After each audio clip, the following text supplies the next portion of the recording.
growth. Right now, we can say that we're seeing a new upcycle in our economy. The GDP of the Russian Federation has been growing the third quarter in a row.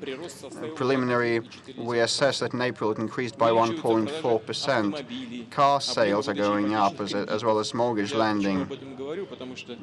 Why am I mentioning all that? The specialists and professionals know that globally experts believe that these indicators are very important signs of economic recovery and surge in consumer demand. Like for you to know, I can tell you that in the first 4 months of this year, we have seen the sales of cars going up by 2.1%. We have attained the inflation targets, and we expect that as a result of the year, it's going to be below 4 points, which is our target. And thanks to that, the Bank of Russia has been gradually reducing its policy rate. By the by, on the sidelines of the forum, international investors and business representatives have noted high quality of Russian macroeconomic policy. Yesterday, I met with representatives of global major investment funds, and we talked that it's a weighty argument for them to stay at Russian market and come to Russian market. As a result of the first quarter inflow, the FDI into the Russian economy was at $7 billion. I will note that it's the best indicator over that period in the past 3 years. By and large, investment in the first quarter increased by 2.3%. Hence, what I would like to emphasize and underline. Today we are facing a situation when the growth of investment is outperforming the growth of GDP. This is another testimony of the fact that, as I said, the economy is entering a new phase of growth. We're seeing a new foundation being fledged for its future development. We should support and expedite these positive trends so that in 2019 and 2020 we should reach the outstripping growth of economic development above the global ones. We should raise investment activities by primarily private enterprises. We did a lot to amend federal legislation, to dismantle administrative barriers, to optimize supervisory procedures and functionality. International professionals assess that over the past 5 years, Russia has demonstrated the best versus peers dynamics in improving its business climate. We have gone up 80 positions in the well-known doing business scale. It's important that while shaping an open and favorable business environment, we see the participation of our regions of this country. And to cite a few examples, I may name Tatarstan, Chuvastia, the city of Moscow, the region of Tula and Kaluga. This year, they have become leaders in the National Investment Climate Ranking. A number of... Let's congratulate them, yeah. A number of constituent entities of the Russian Federation, for example, Moscow and Kaliningrad regions, St. Pete, have attained a step change in their business environment. It's noteworthy that for the first time, we can see our far eastern regions, Khabarovsk and Murska region, among the leaders in improving their business climate. I'm turning to all the governors of the Russian regions. I'm turning to all of them. You should keep working hard to gather pace and open new avenues for your companies for successful work. It's of importance for all the entrepreneurs and all the people that their rights and property and business are upheld and defended efficiently. In this respect, I want to say that we have approved some proposals to amend our judiciary. It has been discussed with experts and the leadership of the Supreme Court of the Russian Federation. It's about strengthening the independence of judges and improvement of training of judges. We want to optimize the judicial processes and reduce the unwanted burden on judges. We aim at providing additional guarantees for fair-minded and honest and just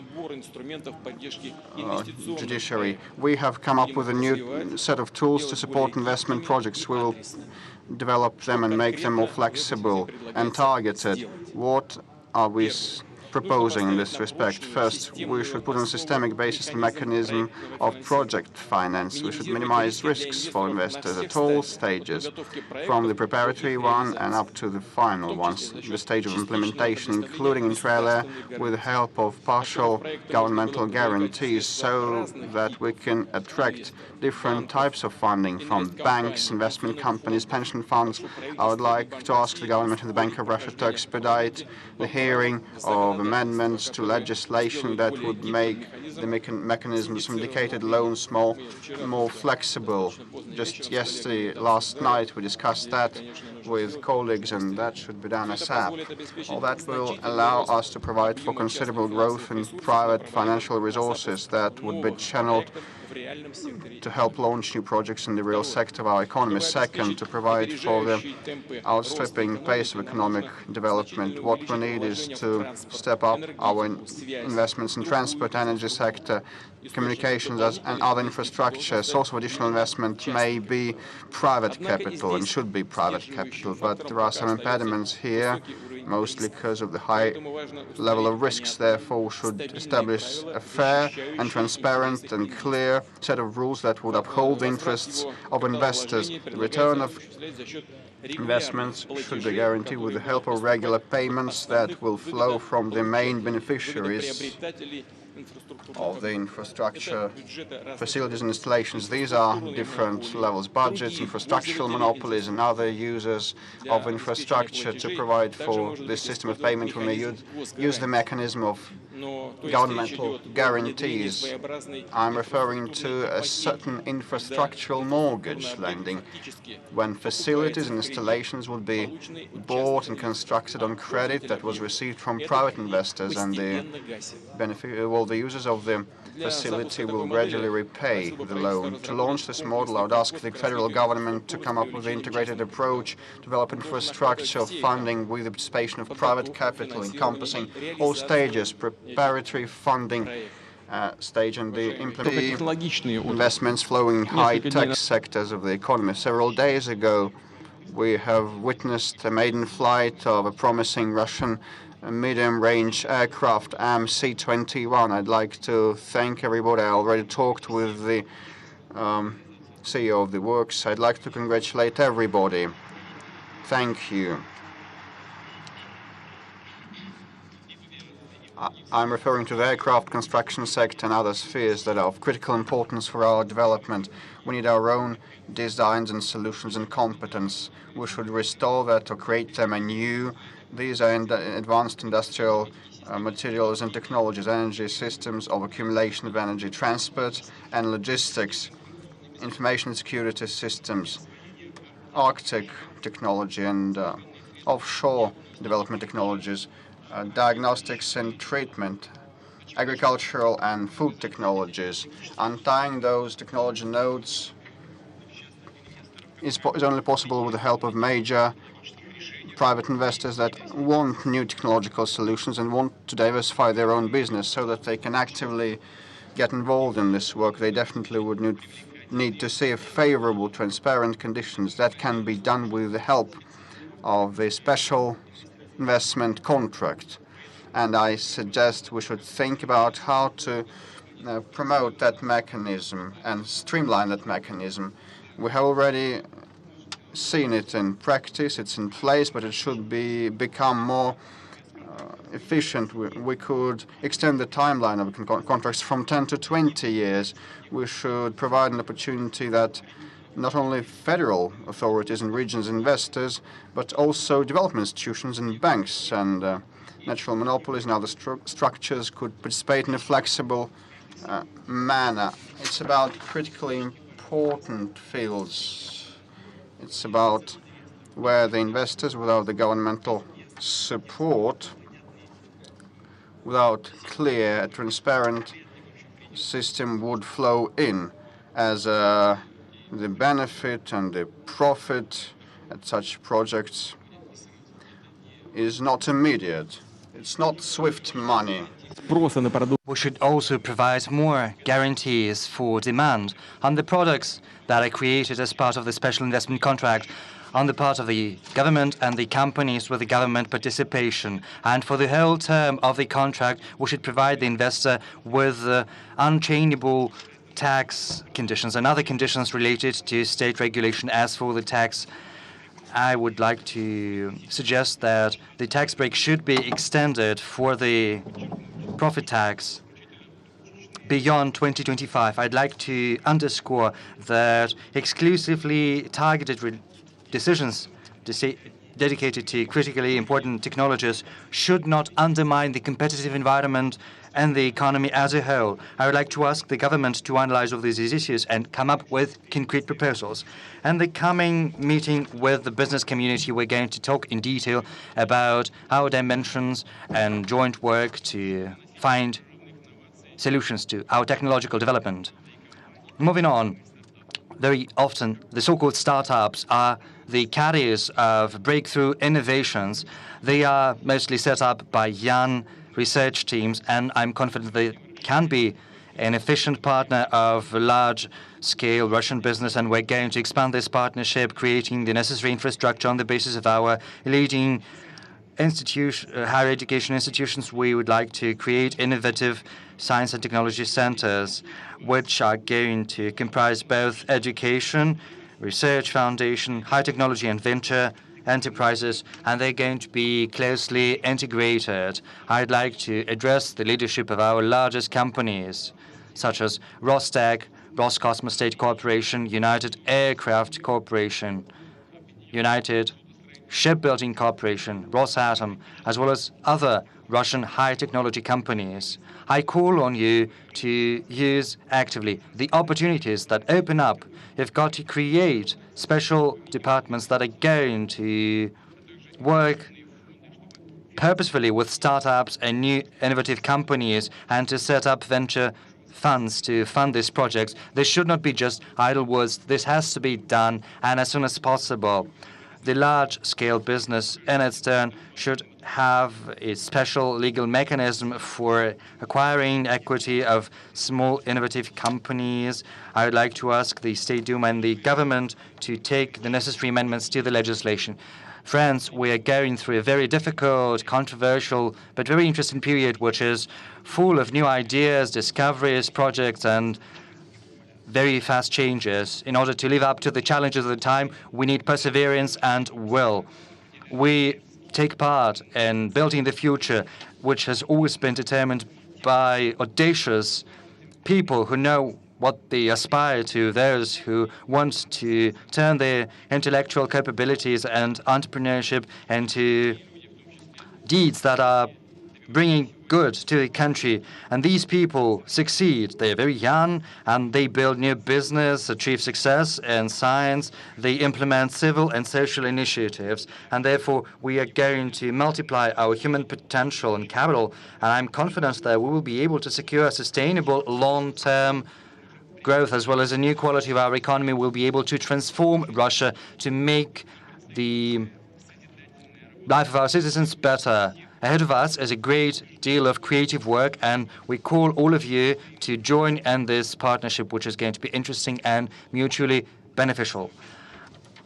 And I welcome you to Russia and to join work with Russia. Thank you very much for your attention.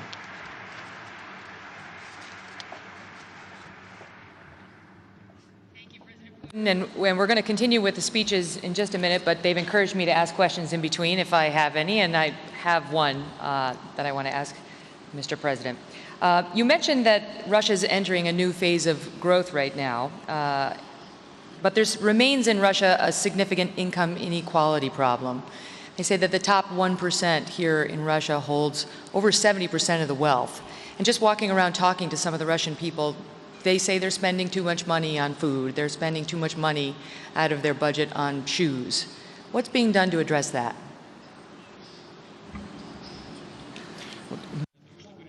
In order to address this matter, the program I've just mentioned has to be implemented. We've got to develop new technologies. I'm not referring to just wasting money to distributing them for free. What I'm talking about is the need for our economy to generate more income. And this, in turn, will bring more money to people. They will earn more. This can only be done through new technologies, including digital technologies. The problem you referred to does indeed exist. But this is not just a characteristic of Russia. Many other economies face it as well. We are aware of this problem. We recognize it. This is a very sensitive matter. That's the first thing. But secondly, we cannot wait for too long. That's why the government has to seek instruments, ways to redistribute resources in order to support those who find themselves in a difficult life situation. We've got many instruments like that at our disposal. In particular, I refer to supporting low-income families, helping them to pay utilities. It might seem trivial, but it is of great importance to people.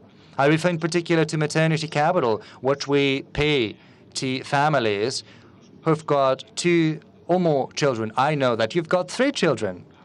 If you were a Russian citizen, then we would have paid you this maternity capital as well. But this is not sufficient. We also need to build up this targeted support. On the one hand, we've got to help those people who have earned their money in an honest fashion. We've got to help them invest into the development of our economy, not into mere consumption. On the other hand, we've got to come up with targeted measures to help those who need government support. And next, we're going to hear from Prime Minister Modi. Sir?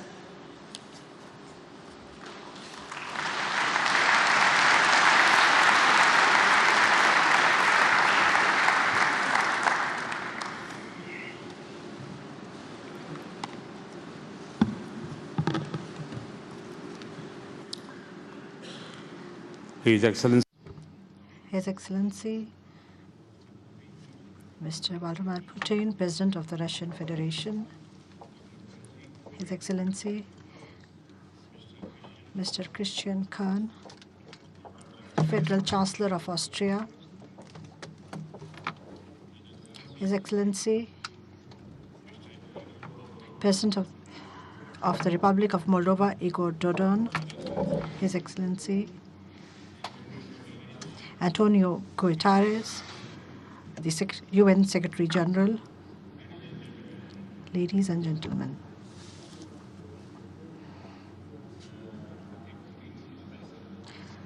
First of all, I'd like to take this opportunity to express my deep gratitude to President Putin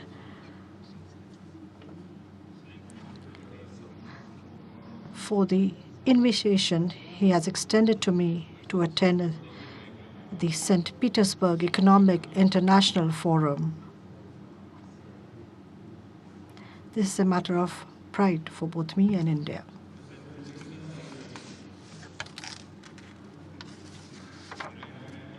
This is President Putin's homeland. It's a beautiful city.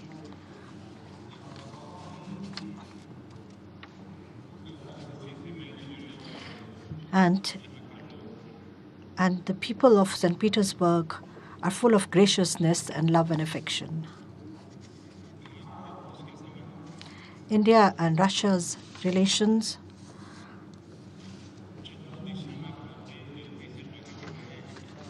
are expanding at a very fast pace in all areas of life. We are celebrating 70 years of our diplomatic relations, and at this significant opportunity, I have the possibility of being amongst you all. Across the world, relations between countries of the world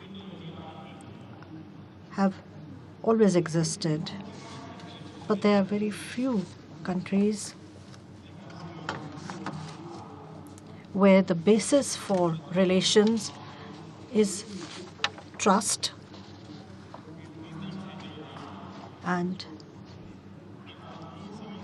where the relations are significant, and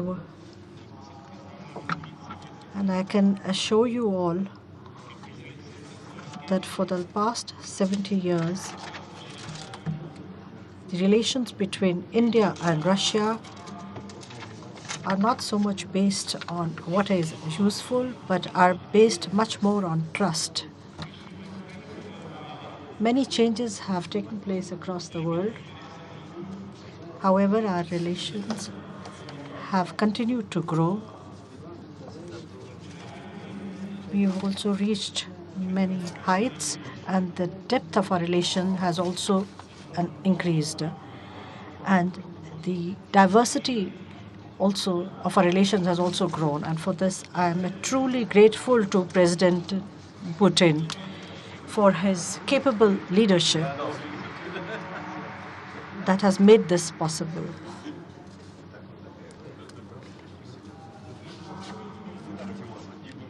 I find myself here amongst you all, representing a country of 1.25 billion people. The attention of the world is obviously drawn to Asia. And when the attention is drawn to Asia, it is but natural that they will look towards India.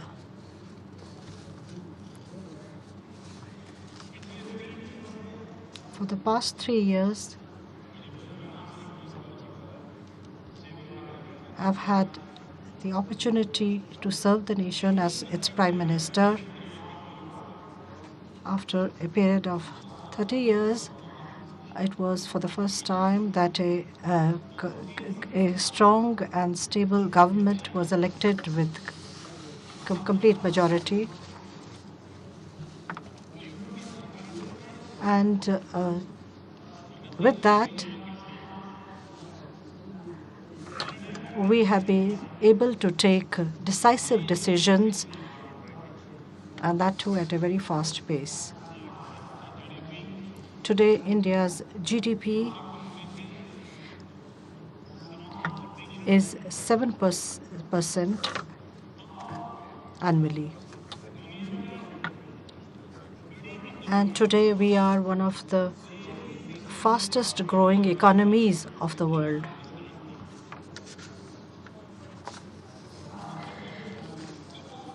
In a very short period of time, India has been able to bring in a number of reforms.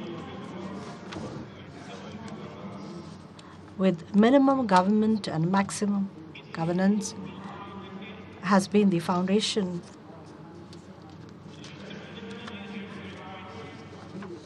of our growth. Not red tapeism, but red carpet. And in order to ensure this, we have undertaken a number of reforms. And it is but natural that when there is political will, when there is political stability, when there is clear vision, it is only then that reforms can be undertaken. And if we have a vibrant, proactive democracy, which is in tune with the decision-making bodies, and in a democratic system, it is very easy to undertake reforms. And if everyone participates in the reform system, then transformation can happen. And today we are moving towards transformation.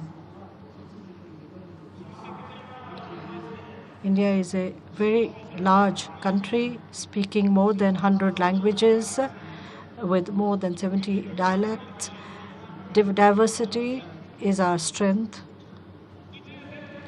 For the past many years, it is thanks to this diversity that we have been able to bring in a number of reforms And we have also been able to ensure harmony among our various laws that were different in different states. Today, I can assure you, I can say it with full confidence that we have been able to bring in a uniform taxation system in the country through our goods and services tax. We have been able to complete all the formalities, all the legal formalities, and within a month, the goods and services tax will be applicable across the country. And this will ensure a uniform taxation system within the country, which will be a very useful system, not just for domestic traders, but also for people who want to do business in India from outside. Our society today is technology-driven, and technology is the basis of our development. We have initiated a Digital India movement, and given the status of technology and the influence of the digital economy, it will be important for us to remain alert to the fact that we are able to overcome and reduce the gap, the digital divide, because a digital divide can create difficulty in a country. And therefore, on the path of development, we must bear this in mind, that we do ensure that no digital divide should exist in the country. And that is why we have undertaken a number of initiatives in this direction. As far as financial inclusion is concerned, we have also taken steps to ensure that the poorest of poor are included in the financial system. And within the framework of financial inclusion, we have come up with various schemes that allow each Indian to have a bank account. And thanks to the use of technology, thanks to the use of biometric identification systems, we have been able to ensure this. We are also working towards improving the quality of life, and we have been able to provide so that all the benefits of all our programs are able to reach the poorest of poor. The bank account program, which is a financial inclusion scheme, the biometric identification system, as well as our mobile governance system, will make it possible to ensure economic development for each and every citizen of the country. And we are working towards that objective. Since we came into power, we also took the decision to reduce the complexity of laws. And you may be pleased to note that my government has been in power for only 1,100 days, but we have been able to done away with over 1,200 laws that had become outdated and that required to be changed. India wants to move ahead on basis of global benchmarks.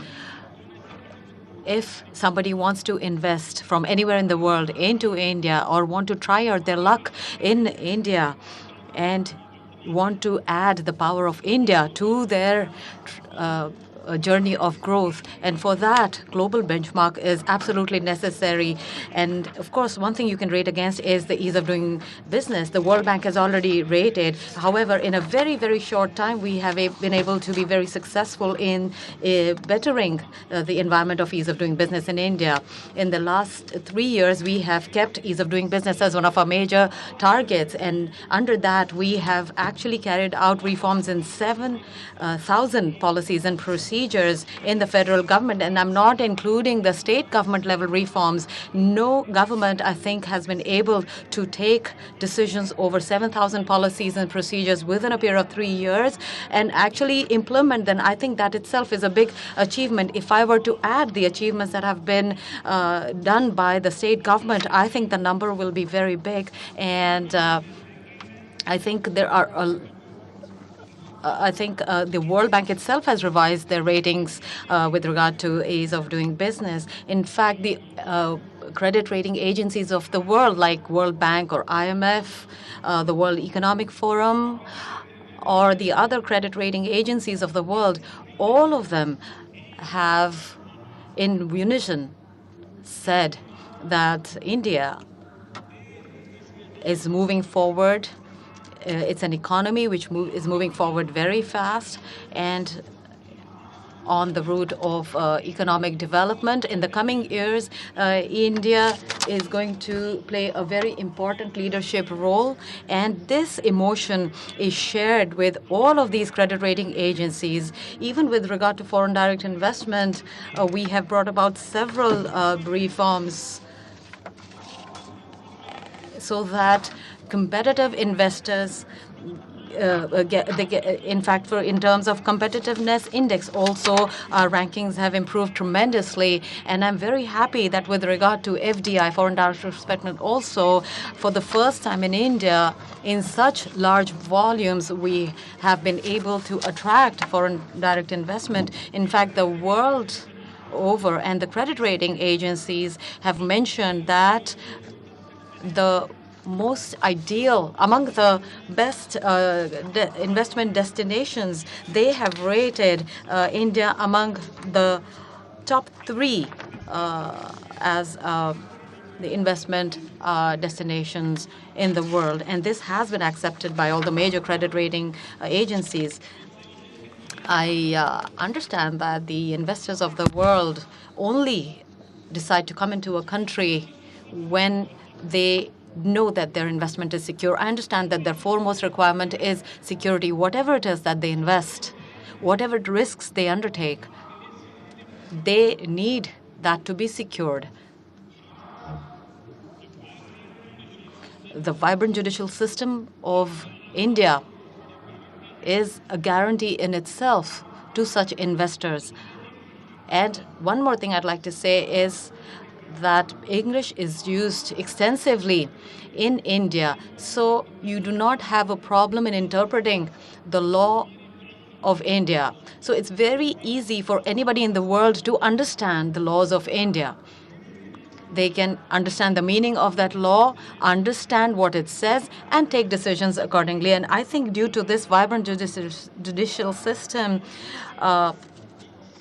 we have a kind of security guarantee already for foreign investors. And I understand that this itself will be a special, this will be given more focus in India. In the coming years, we have a dream for a new India. And when we dream of a new India, we have to upgrade our current infrastructure. You can imagine that a country whose population is 1.2 billion people, this is a very attractive market for the world. But at the same time, we are a country that has 800 million people who are less than 35 years of age. And today, you can say that India is a young country. This country, which has the youth power, also agree to one thing: the youthful talent of India understand that countries of the world have done various experiments to go to Mars. Some countries were successful after 5 trials or 10 trials or 20 trials, but India remains to be the one single country that made it to Mars in its first trial.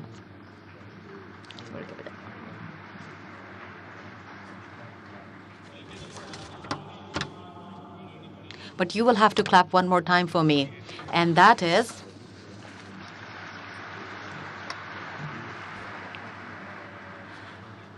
and that is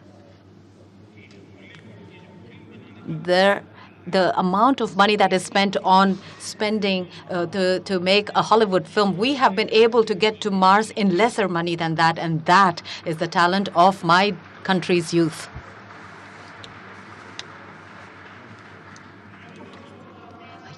Human resource development, skill development, these are our priority areas. And for that, we have a campaign called Skill India. We are looking at a new India where I'm not making job seekers. I'm trying to build a generation that will be a job creator. I am looking for building a young force which will be able to fulfill the requirements of the world. And with the feeling of wanting to fulfill that requirement, they will be working. And that is why I want the people who are working in the area of human resource development, I invite all of them to come and look at this 800 million people who are below the age of 35 who want to and desire to fulfill the requirements of the world, to come and see them and use them. I know that India is known for its IT prowess. However, the Indian youth today can provide in areas other than IT also. And for that also, I would like to invite all of you to come and invest in India. India, in its journey to development, has been focusing on three main issues. The reason for that is because our country is primarily made of villages. The urbanization is happening at a very accelerated pace. And for urbanization, we need the most modern infrastructure in place. We need metro train networks in more than 50 cities of India. We need help in solid waste management, wastewater treatment in cities where the population is more than 500,000 or 1 million. And we have 500 such cities, and these 500 cities need to be transformed completely. And we need to build a completely new infrastructure for these. You all know that Indian rail network is the second largest rail network in the world. Every day, there are more than 200 million people who are inside the railway coach, which means that there are people in trains in India in a day, which is more than the population of a single country. And this needs further expansion. It needs to be technologically upgraded. Also, from the point of view of safety, we need to modernize it completely. So in that sense, also, in the area of infrastructure, there are a lot of opportunities. We have also been running the Clean India movement. This is my other vision for the New India movement. There we have one of the most famous rivers of India, the Ganges, which is 2,500 kilometers long. Clean India, Clean Ganga campaign. There are many European countries which have done great work in the river cleaning process, and I think this is something which we could use. We have arrangements where we can actually accommodate all of these technologies and accept these technologies. I want to invite all of you to be part of it. 3 points that we've been focusing on. 1/3 is agriculture, 1/3 is manufacturing, and 1/3 is service sector.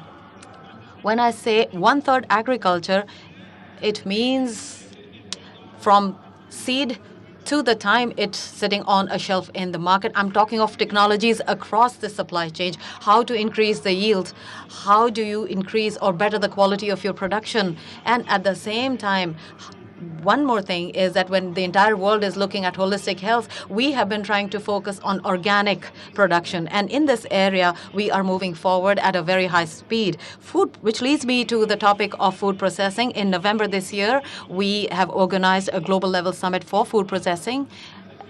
And in India, there is a lot of scope for value addition processes. And today, I would like to invite all of those businesses that are in this area to come and invest in India. In India, sky is the limit. Any area that you want to explore, we have the opportunities. In manufacturing also, we want to focus on medical device manufacturing because we want to be able to provide health solutions to the poorest of the poor. All the companies in the world who are involved in medical device equipment manufacturing, please come to India. India itself presents itself as a very large market. I would like you to make use of this market. Another area is defense equipment manufacturing. In defense also, there are many areas where a requirement is. Of course, we have brought about a lot of reforms. There were so many defense-related requirements which we have removed from the defense list. There were also a lot of items which earlier required permits, but or licenses. They are not required anymore. So I would like people who are involved in the defense manufacturing area also to come and explore India, because India itself is a very big market. I invite the entire world, the manufacturers from across the world, to come and be involved in the defense manufacturing field of India. And as I mentioned about the service sector also, India is one of the most ancient countries of the world. This is, if you want to look at a port which is 5,000 years old, you will find it in India. If you want to look at an old planned urban city which was made 5,000 years ago, you will see it in India. You will find it there. If you want to understand the world's most ancient cultures, you will find it in India. And we feel that India is a gem as far as a tourist destination is concerned. We want to focus on the growth of this area. Now today, I'm on the Russian land. We all understand that there is one Bollywood or Indian film industry actor called Mr. Raj Kapoor, who every Russian would know. I think most Russians are very familiar with Bollywood, and that itself is a powerhouse. And I think there is a big scope for service sector in the film industry also. In the manufacturing area also, India has had a very special characteristic. We have our own cultural heritage, and the cultural heritage of India is that we are convinced that the knowledge that we have had in the last 5,000 years, they're called the Vedas. We have something called the Atharva Veda, is dedicated completely to the study of nature, to the study of environment. And this is something written 5,000 years ago, but those ethos still hold good for us today. And hence, climate protection is a very important for us. We feel exploitation of nature is a crime. This is part of us, and this is part of our philosophy, and hence we absolutely do not accept exploiting of nature.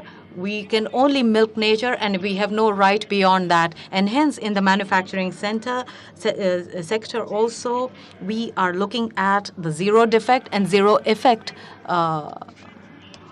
concept. When we say zero defect, which means that our benchmarks should be global, the products that we make should have no defect. When I say zero effect, I mean that our manufacturing should not, or processes should not involve anything that affects the environment adversely.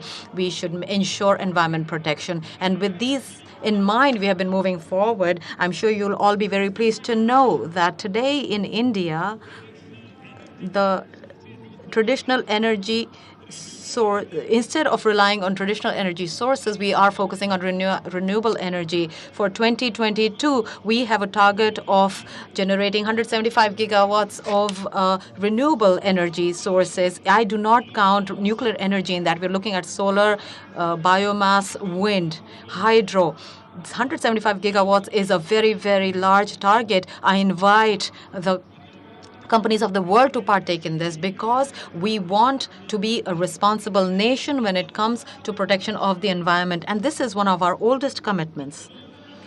When nobody talked about global warming and there was no Paris Agreement, I was the chief minister of Gujarat state at that time. And many years ago, as the chief minister of Gujarat, in fact, it was the fourth government in the world which had a separate climate department which was dedicated to environment protection.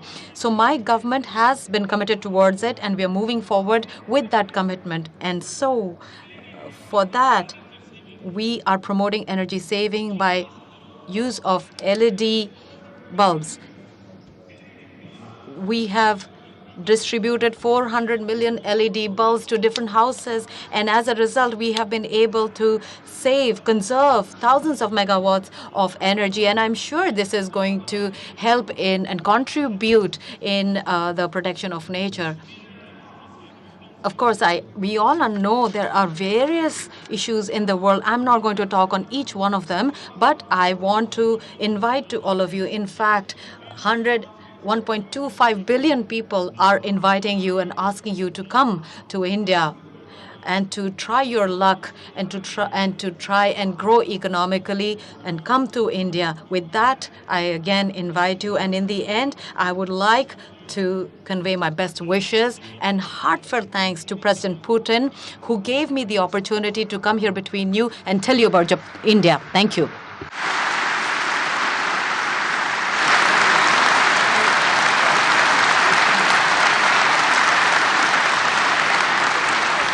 Mr. Prime Minister, thank you so much. We'd now like to welcome to the stage Chancellor Kern of Austria.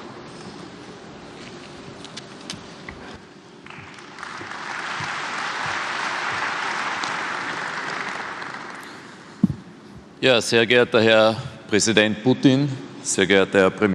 Mr. President, Prime Minister Modi, President Dodon, first of all, let me thank you for the invitation to attend this event, for this opportunity to speak here. This event is of great importance to us. This is due to the fact that the Russian-European, Russian-Austrian relations play a huge role for us. They used to play a huge role in the past, and they will continue to do so in future. I'm confident of that. Today, we see how things stand in the world. Drastic changes are happening, and they spur on time. So responsibility is conferred not just on the government, on the elites, but on all peoples. If we ask ourselves what is the driver of these changes, then we'll see three factors. The first is globalization. As we all know, over the last 2.5 decades, globalization has brought us immense progress. We see that people who used to live in poverty, well, they have become less numerous. This share of people living in poverty used to stand at 40%. Those who used to live just at $1 per day, right now, the decrease has amounted to 20%. The infant mortality has decreased as well. Life expectancy has grown. And as we can see, far more people live in democracies than 20 to 30 years ago. This is due to the interaction of different continents, civilizations and cultures, as well as due to the lively exchange that is happening in light of that. The second engine is the new technologies. The link between globalization and technologies has accelerated time itself. I refer to robotization, digital technologies, the internet that has become all but ubiquitous. It all gives us new opportunities for development. We know how to treat cancer. Even as we speak, other scourges of humanity are going to disappear step by step.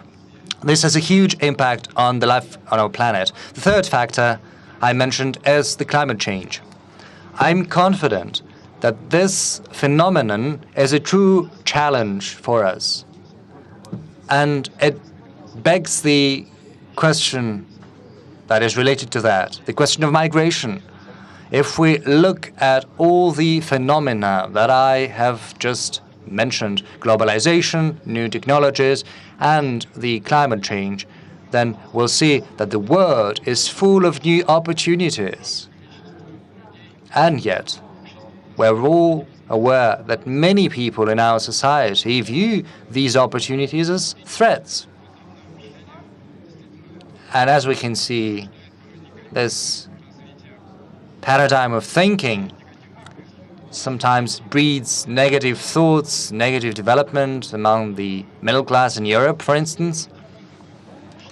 But should we treat these challenges as chances, opportunities, then we'll be able to overcome the difficulties. The only way forward is to address the issues that we are confronted with and to live up to the challenges. We have to accept these technologies and to work with them. We shouldn't try to shelve them, thinking that they're not going to affect us sooner or later. With the help of technologies and new development, we should do everything in our power for the sake of our country's development. At the same time, we've got to bear three things in mind. First, our innovation capacity should not just be retained in our societies, it has to be enhanced. We've got to pay greater attention to education. It has to become our priority, especially in politics. Third, we have to understand that the challenges that we're faced with have to be addressed with due regard for social balance. So all these phenomena, the climate change, the globalization, the new technologies, put us in the following situation. We're going to win in some respects, but we're going to lose in others. We've got to make sure that our society is not split into the losers and the winners. We cannot allow that 1% of society should hold as much money as the 99% of the rest of the population. So what we should do is to ensure the welfare of our population, which can only be done through cooperation, through building bridges among countries, through fostering economic cooperation.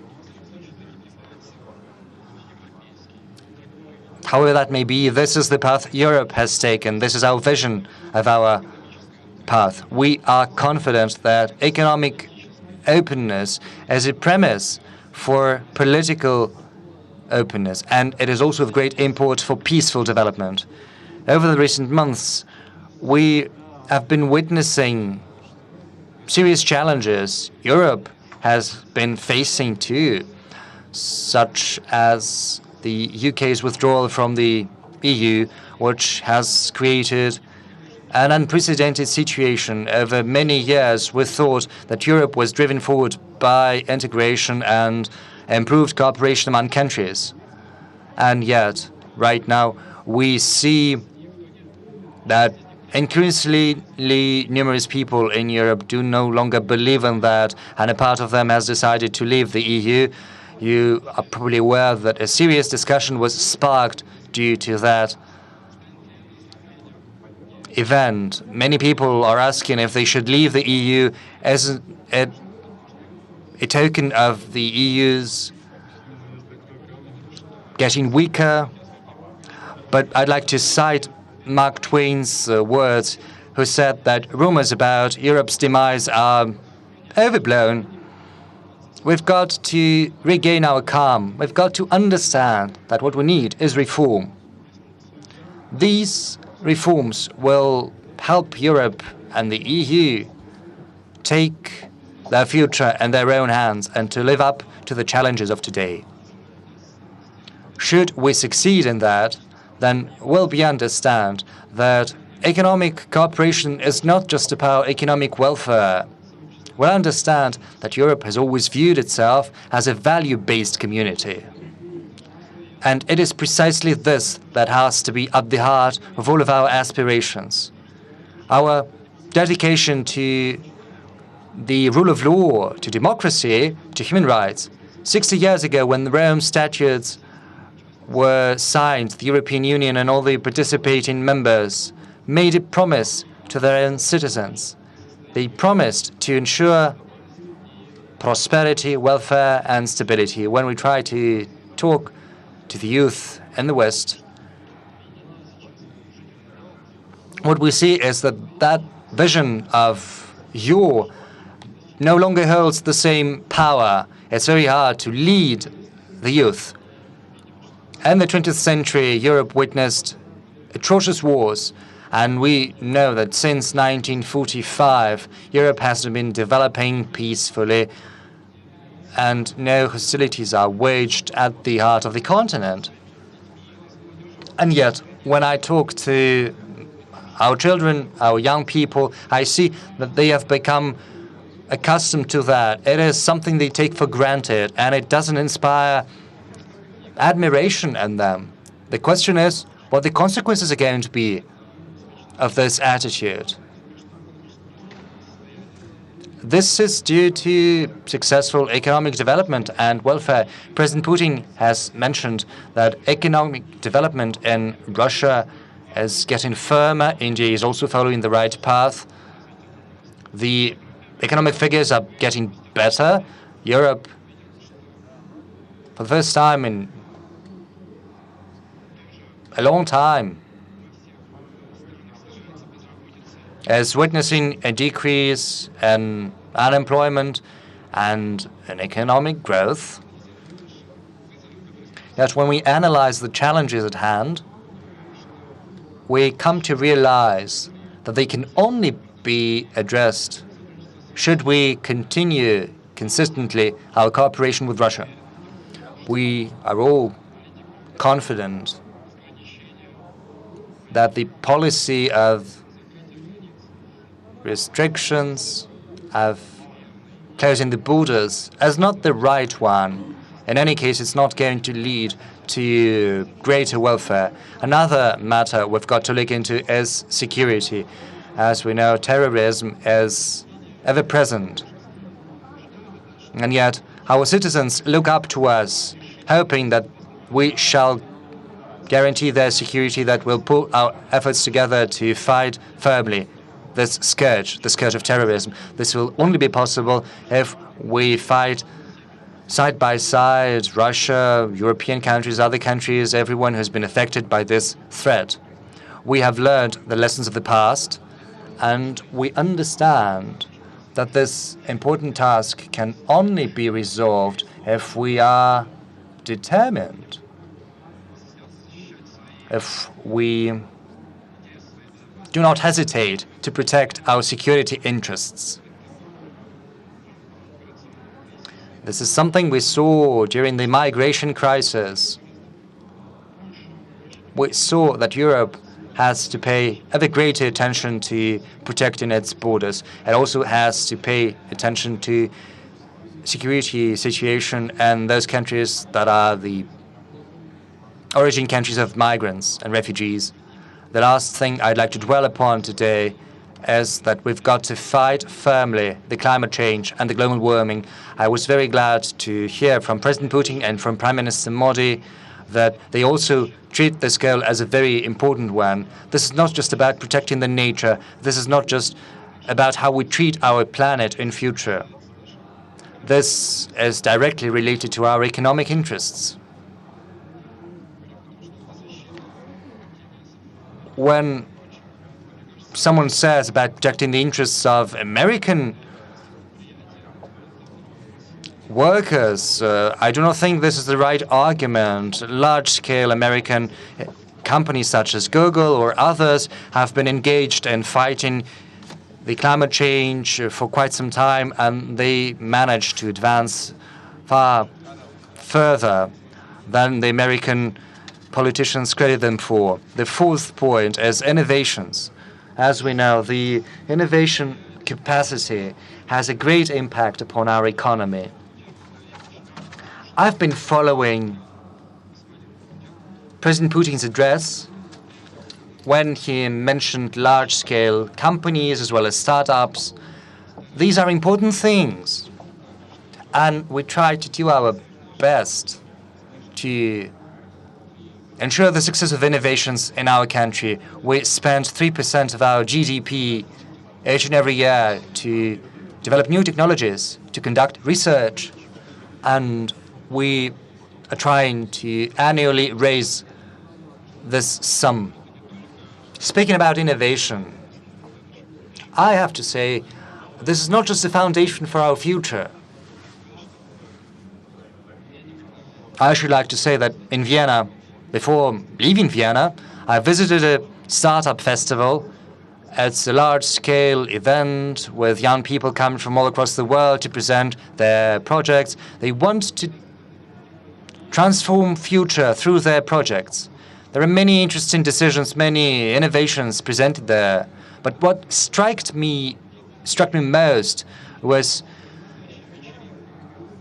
these young people, as if a party were going on there. You see their eyes spark up. They are interested in what they do in their job. They want to work together despite cultural differences, despite borders and barriers. These young people can be an example for all of us. Thank you. Chancellor, thank you. President Dodon.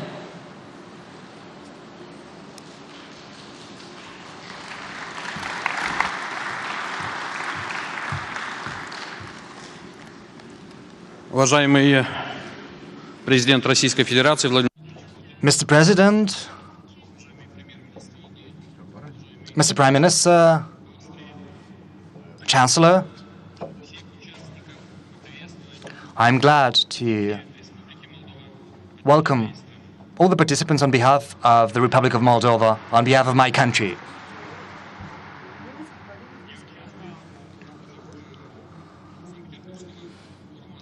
I take part in the St. Petersburg Economic Forum since 2008, but it's the first time I've come here in my capacity as president. I'd like to thank the President of the Russian Federation as well as the organizers for giving us the chance to speak at this important event. It's a very important signal for us and for the people of Moldova.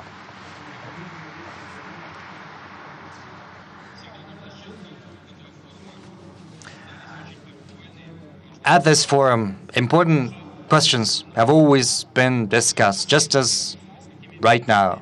I think everyone is interested in the challenges we're going to be up against in the near future. However large or small your economy is, however great its potential. But yet there are certain common premises we've got to remember. The first factor is that the world is no longer unipolar. In light of that, the principles of globalization should be left in the past. A unipolar world has been replaced with a multipolar world. Globalization has been supplanted with a new principle, the principle of glocalization, has characteristic as a greater role played by local cultures and local nations. What does it mean in practice? The single standards elaborated in one country and later to be imposed on other countries are no longer a thing. They are in the past. In the past, it was thought that what's good for one country, say for the US, is good for the rest of the world. And if you refurbish your home, it has to be done in a European fashion. That's what they thought. But right now, we've come to realize that we're different from the Western world. We've got other cultures, other values, other customs. And artificially imposing foreign principles on us will not lead to anything good. Confucius used to say that when paths differ, they are hard to integrate. Each and every country, each and every nation has their historical path in the past and in future. You cannot expect them to be uniform. The same is still happening in Moldova. We are facing the same challenge. In accordance with the established principles of globalization, in 2014, we signed a cabal agreement of association with the EU. An FTA was established with asymmetric conditions to the benefit of European producers. They promised us the promised land, so to speak. 3 years has passed, but we see what's happening. The Moldovan market is inundated with European goods. We've lost 2/3 of the Russian exports. The foreign investment has plummeted several fold. Corruption is flourishing. So, as the people say, it's all good in writing, but when you see it in practice, it doesn't look as good any longer. And we used to have an anti-Russian policy, but after the presidential election, we decided to rectify the situation. We have resumed the dialogue. We have also resumed our economic cooperation. During the first quarter this year, the export has increased by 42%. Migrant-related matters have also started to be addressed. We signed an agreement on cooperation with the Eurasian Economic Union, who want to become an observer state in this organization. We finally remembered the words of Confucius, and we decided to build our path together with those with whom we've got joint history. And we've got a many-century history that unites us, that brings us together. This year, we're celebrating the 25th anniversary of the establishment of diplomatic ties between Moldova and Russia.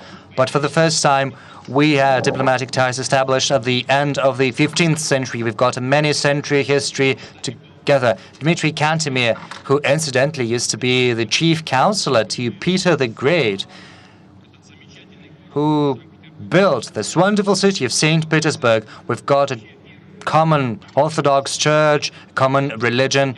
98% of our citizens are Greek Orthodox. We've also got a joint victory in the Great Patriotic War. No one is going to take that from us. Of course, many dislike this.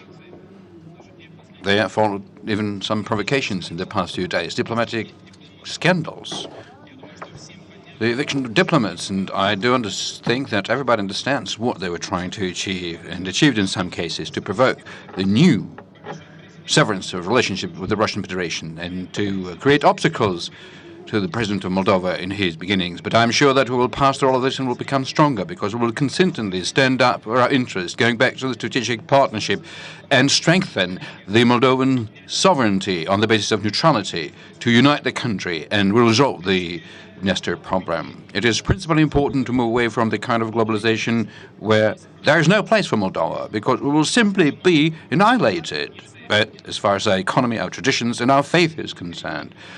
But we need to switch over to localization and stay together in the kind of regional associations with the kind of countries who we have common interest with, who we have common history and a common future with. The recent bitter experience of the Moldovan Republic forces us to yet again look towards once a concept which was so long a time was pushed outside of the global mainstream, but the one which should be recovered, rebounded, I mean the principles and the strategy of a sovereign economy. And by the way,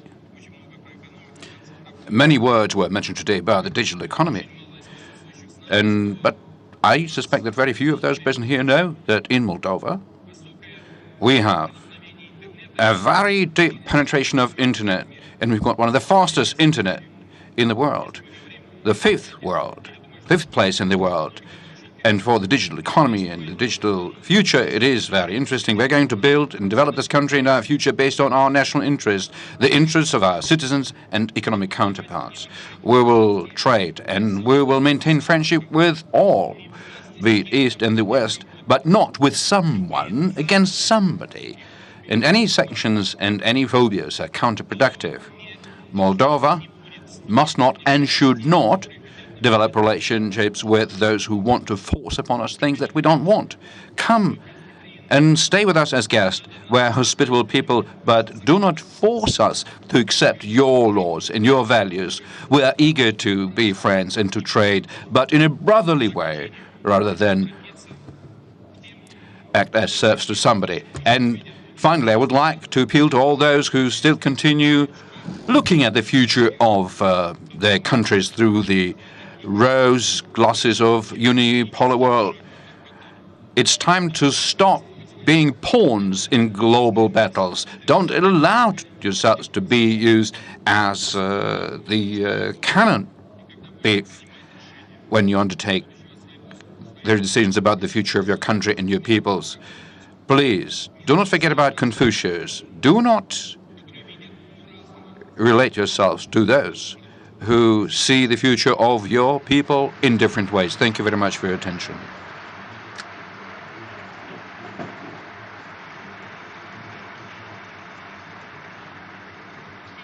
Dun. How's everybody doing? You hanging in there? All right, good. Now we're going to have some questions amongst all the panel, and there's a lot to cover, so stay with me.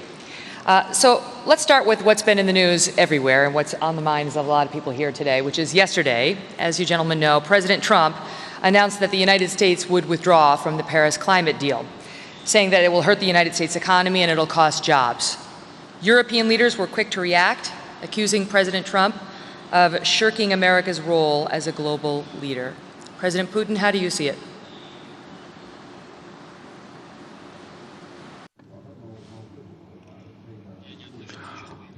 While I'm not amongst the European leaders, at least the European leaders do not believe me to be that. But, of course, I mean, we, Russia, do have our own view. And by the way, did you yourself read through those Paris Accords? You did not. Well, I see that. But generally speaking, the Paris Treaty is a very proper good document which is aimed at resolving one of the global problems of the current times in order to deter the climatic changes. Now the issue is whether we are in a position to not allow climate to change. So it's about not letting the climate temperature go down by 2 degrees, but we don't feel here that the temperature is growing hotter. And I should say that we should be grateful to President Trump, because today in Moscow I hear they're saying that it snowed. You know, it's raining here, it's very cold, so now we can blame him for that and American imperialism. That's, you know, it's all their fault. But we're not going to be doing this. But if we are to look at what the Paris Accords are, this is the framework document, and whatever you read in the Paris Accords, it is left with the national government to make decisions. There is nothing obligatory, compulsory. All the countries make up their own minds, and the United States took on the obligation, I believe, to reduce by 28% the emissions into the environment by 2025, while Russia took on an obligation to achieve the 70% level of emissions compared to 1990 level, but by 2030. Now, the United States, to the extent I remember, ratified that treaty. We haven't yet done so. But we didn't do so because we want to wait and see until the rules are set forth, the way the resources are to be allocated, and other purely technical but very important things. So the United States took on an obligation to contribute 100 billion into the climate foundation, which is going to be allocated to the emerging countries in their local environmental programs. But how this money is to be made available, to which institutions, who will dispose of them, so far these issues haven't been resolved. So where I'm coming from is that in order to reduce emission by 28% by 2025, and this future is already near, similarly, one has to introduce a great modernization of industry. You need to bring businesses forward to invest billions of dollars into the economy.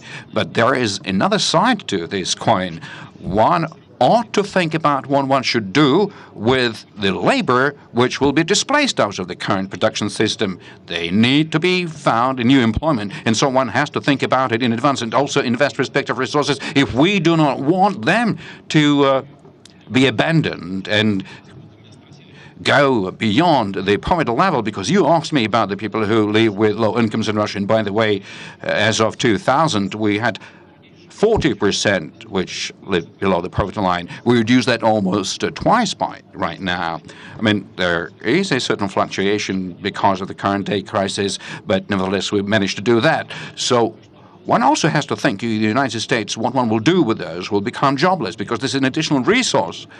Therefore, I wouldn't judge President Trump because President Obama made a respective decision. Maybe the acting president didn't believe that they were well thought out.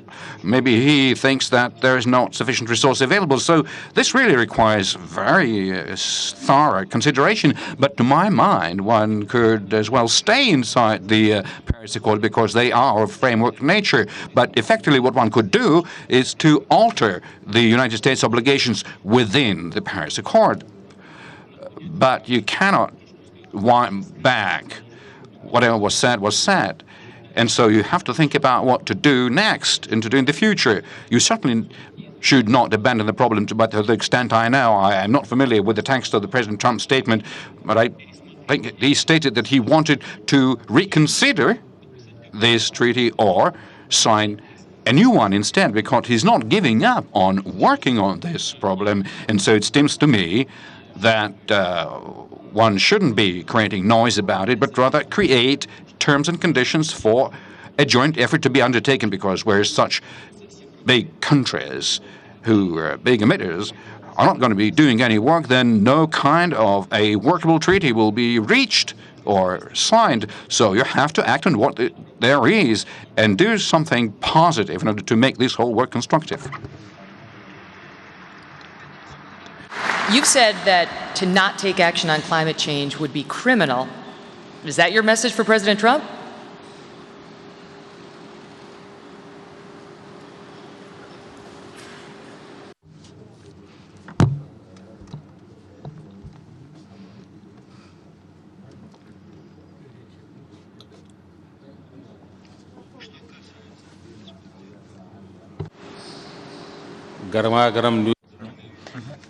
I think, many people know how to make hot news out of everything. I think that's what people want to do, is sensationalize everything.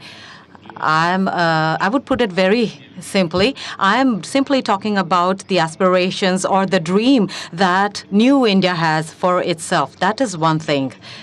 The second thing I would like to mention is that I have mentioned about the Vedas, which are the knowledge bank of India, about 5,000 years ago. I wasn't born then, by the way, and in which it was mentioned that human beings, a man, it's okay to milk nature. We have the right to milk nature. However, we do not have the right to exploit nature. This is what our Vedas say 5,000 years ago. I have only mentioned what has been mentioned 5,000 years ago. Number two, just 3 years ago in Germany, somebody asked me the same question. And of course, we did not have any statement from anyone at that time. And in Germany, I mentioned that whether there is Paris Accord or no Paris Accord, we are convinced that and that is part of our cultural tradition, that we must not steal something that rightfully belongs to the next generation.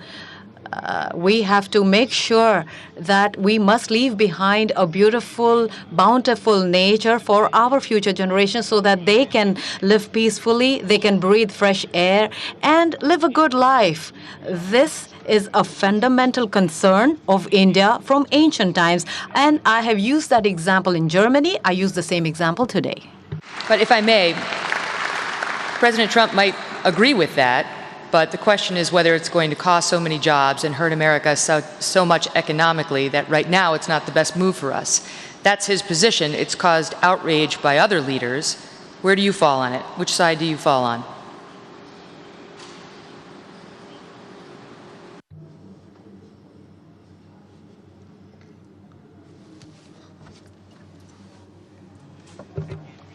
I do not think that this subject, in fact, it's not a question of taking sides. This is not the subject. What I'm talking about is thinking for the future generation, the generation that is not even born today, that that the generation or the people who are to be born in the next years, that's the side I'm on. And by the way, this accord, it hasn't yet come into effect. It is supposed to come into effect as of 2021. So we still have time. We are all constructive in what we do. There are things that we can agree on.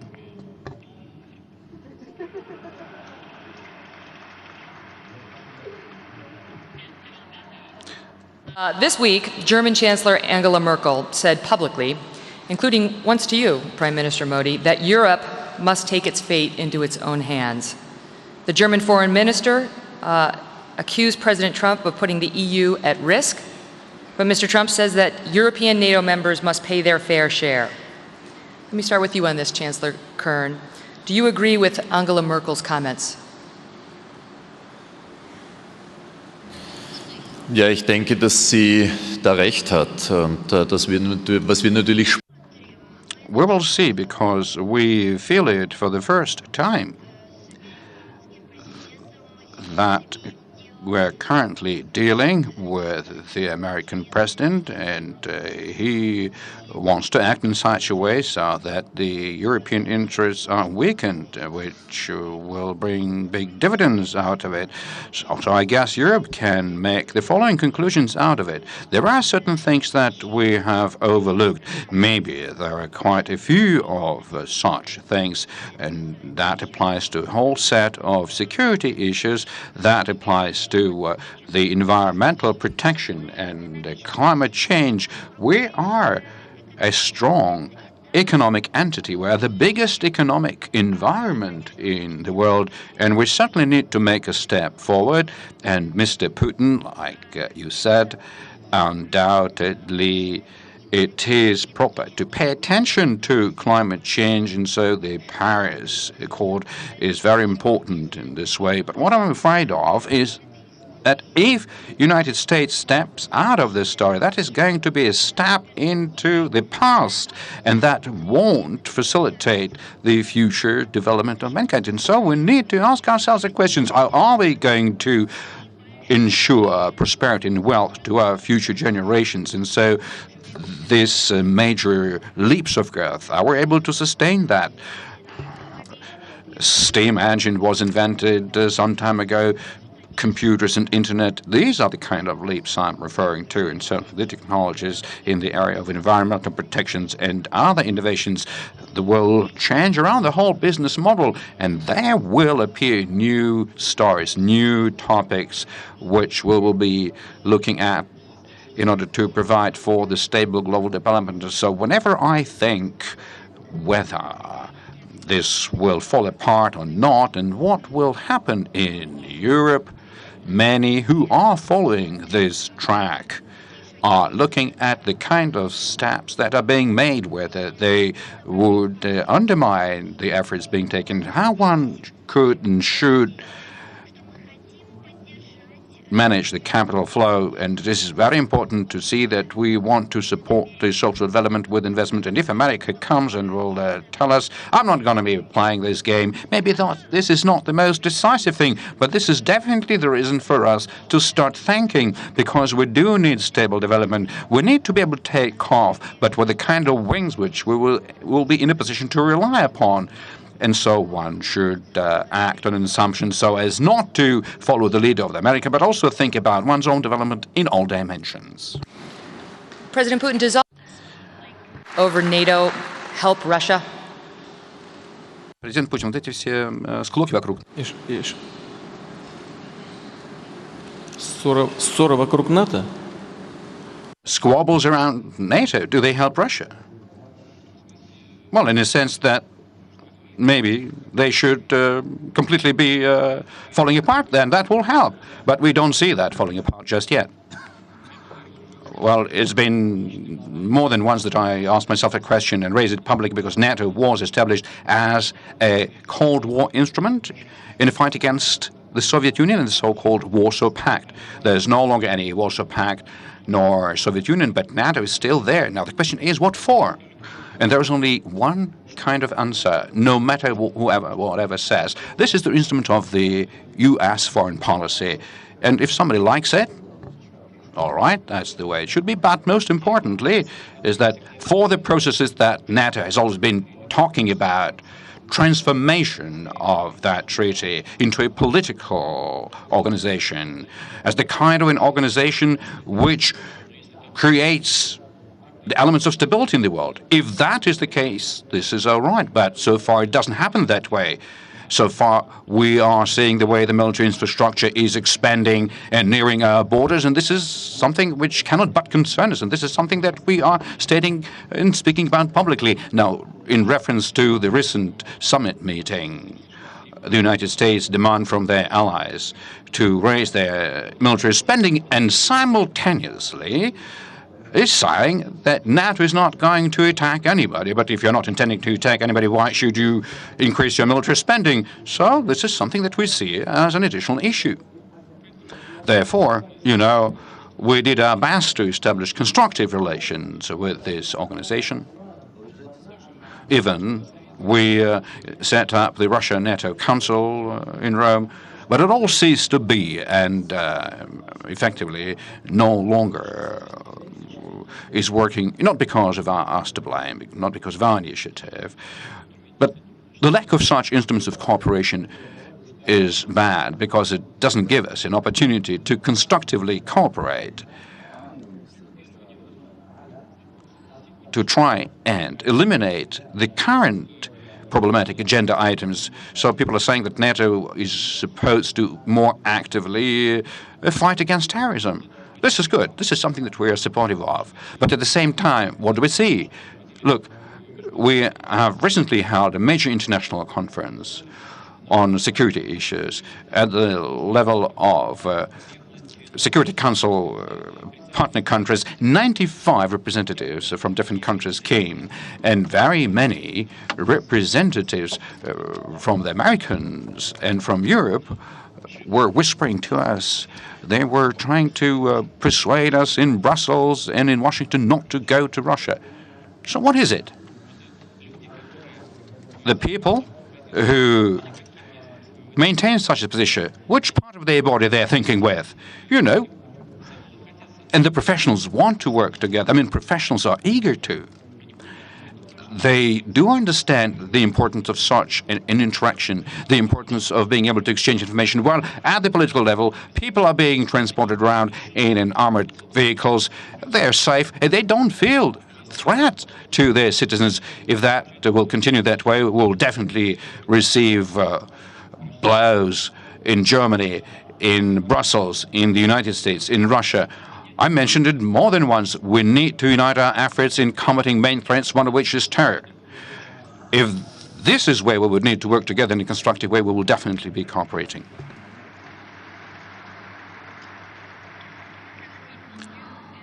Mr. Modi, you and Prime Minister Modi yesterday entered into several agreements promising more cooperation between your two countries on things like counterterrorism and agreeing to have Russia set up the final 2 units of a nuclear power plant in India.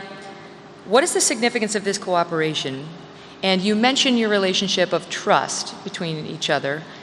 How does China fit into that relationship? That's for you, President Putin, and then I'd get your take on it, Prime Minister Modi.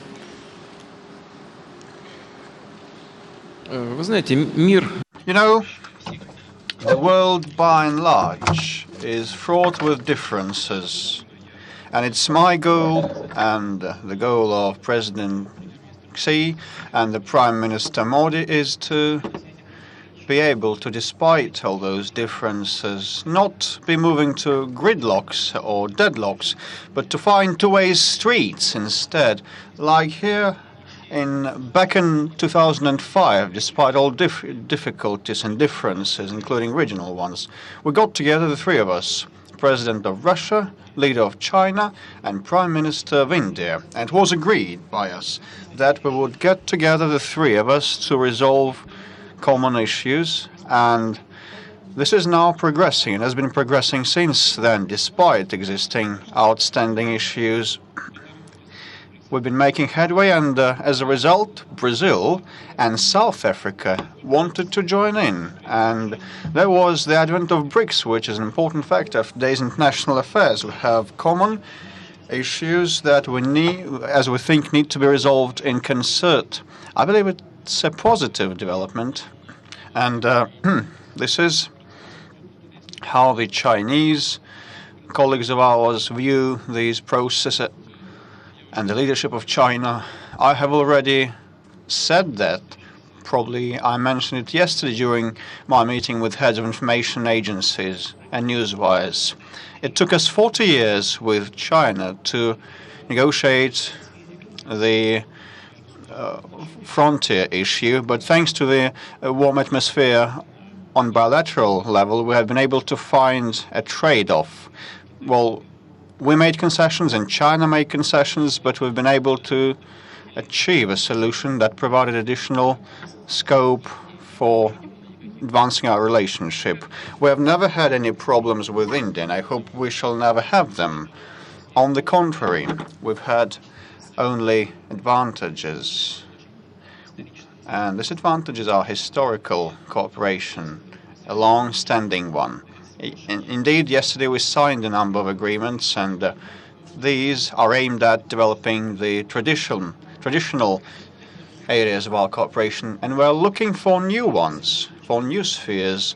In particular, we want to focus on innovation-based sectors of the contemporary economy.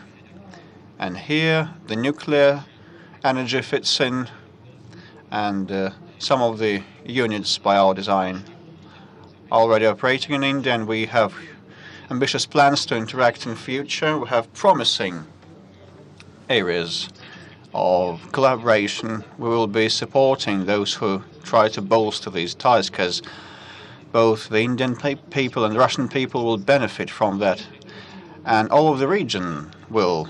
And that will be propitious to the Chinese leadership plans with respect to their Silk Road plans. We said that we should find synergies between the Eurasian Economic Union and the Chinese Silk Road economic belt. Well, there are always issues that require further investigation. And we definitely, with the goodwill present, attain success and will make headway.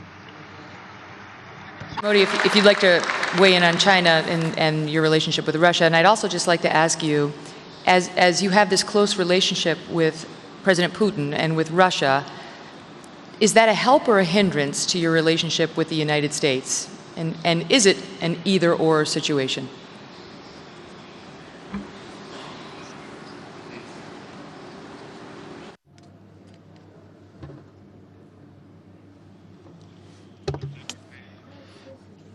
When we talk about these issues, right now we have to stay where we are. 20, 25 years ago, that is not the world we have today. We do not have a world which is bipolar in nature. In fact, the entire world is interconnected and interdependent at the same time. And for that, it is important that, in fact, you must have seen in every country is linked with another country in some form of the others. There might be some issues of dispute, but there will be some issues with cooperation. But each country tries to work together. With regard to a relationship between Russia and India, as I mentioned also, that it has passed through the test of time, and it is based on trust.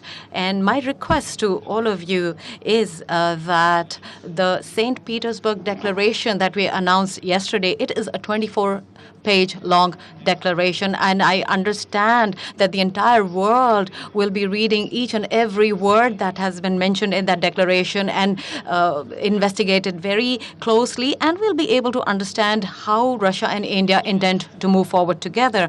Now, with regard to China, it is correct that like Russia has certain border disputes with China. Similarly, India also has certain border disputes with China. However, in the last 40 years, there has been no not even one bullet has been fired with regard to border dispute between India and China. In fact, India and China are linking together economically. They are having more relations with us and vice versa.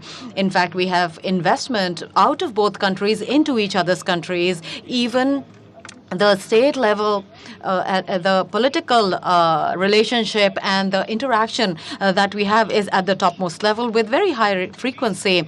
In that sense also, I think it is you have to understand that don't look at two people from a third point of view. Russia knows how China and India are related. We know what relations are between Russia and China knows how the relations are between Russia and India. And despite of that, just as President Putin mentioned, in BRICS, there are 5 countries who are working and moving forward shoulder to shoulder. There are very important 2 institutions that we have made together. China has taken a bank initiative in which promotion India also is taking part. BRICS has also initiated a bank in which we know that we've all in unison agreed for leadership of China, and all the BRICS countries are together. In that sense, the entire world is interconnected and interdependent, and India believes in to go together and to grow together. So this is not something which is related with just the people of India. I think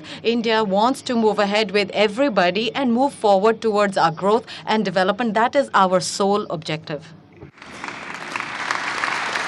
President Dodon, you referenced it a bit in your remarks earlier. Do you feel Moldova is facing a similar choice between East and West, pressure to make a choice, and must one choose?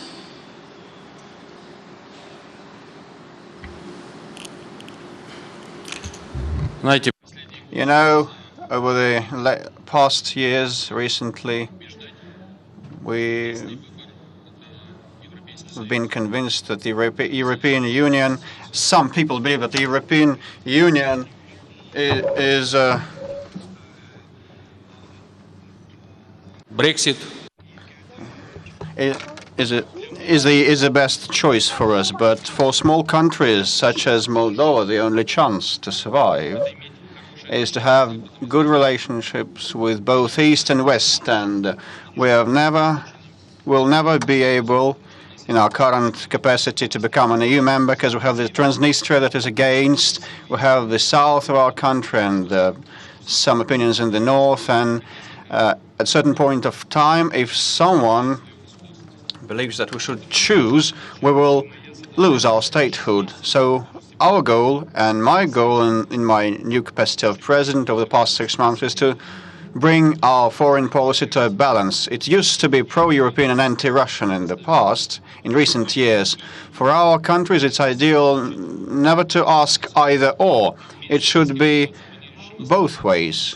We should cooperate with both. Without Russian Federation, we will not be able to resolve our key issues like the Transnistrian issue and others, and the unification of the country, national accord. On the subject of relationships, one of the elements between Russia and the United States today, and indeed Russia and Europe today, is the allegation that Russia interfered in elections.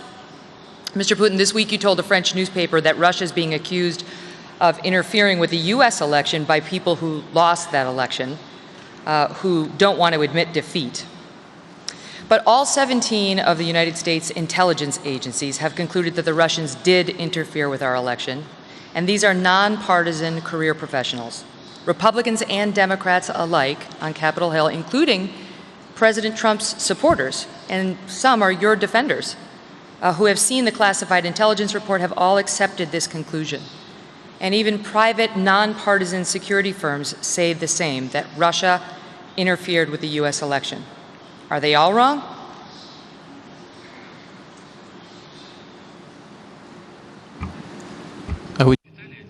Have you read those reports? Unclassified version. Публичная, общественная версия. Well, the non-classified version, which is null and void. And who was your tailor? What about the pockets? What about the buttons? Do you have any claims about this suit, about the buttons? No, they are firmly tied, but you can't wear this suit. Can it happen? Yes, it did happen with one of our stand-up comedians, Mr. Aiken. And you've been telling me now about the non-classified versions. I read those reports.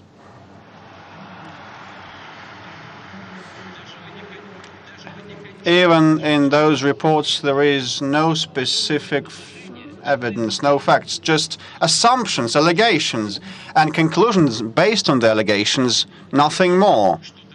You know, if there is something specific, concrete, we could discuss that.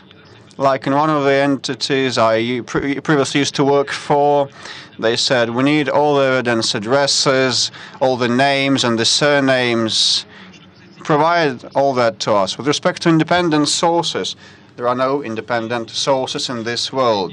And, you know, the recent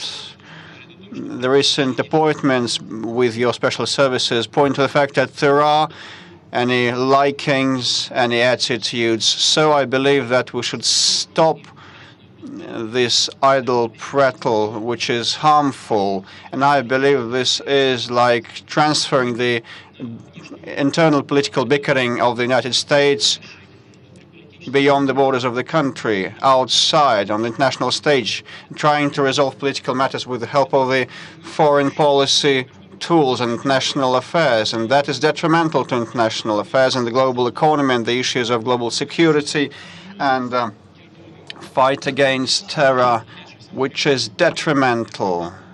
And I have just cited an example when the Washington, D.C. did not recommend the professionals to go to an anti-terrorist event of the Russian Federation, which is nonsense. And these people, these very same people, initiate and are behind those reports. I believe that this should stop as soon as possible. We should start and resume normal cooperation. Well, in addition, I can tell you that worldwide, there are not so many countries that have the privilege of sovereignty. I wouldn't like to offend anyone, but what has been said by Madam Merkel is conditioned by the long amassing grudge she's been harboring. Just believe me, no matter what she responds afterwards, that the sovereignty is limited. And inside the military and political alliances, it's officially limited. The charters prescribe all prohibitions.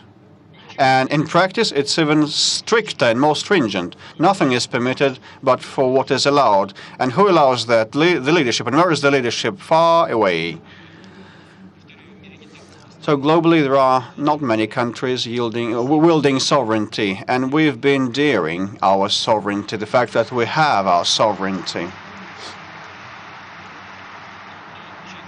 We can enjoy that fully, but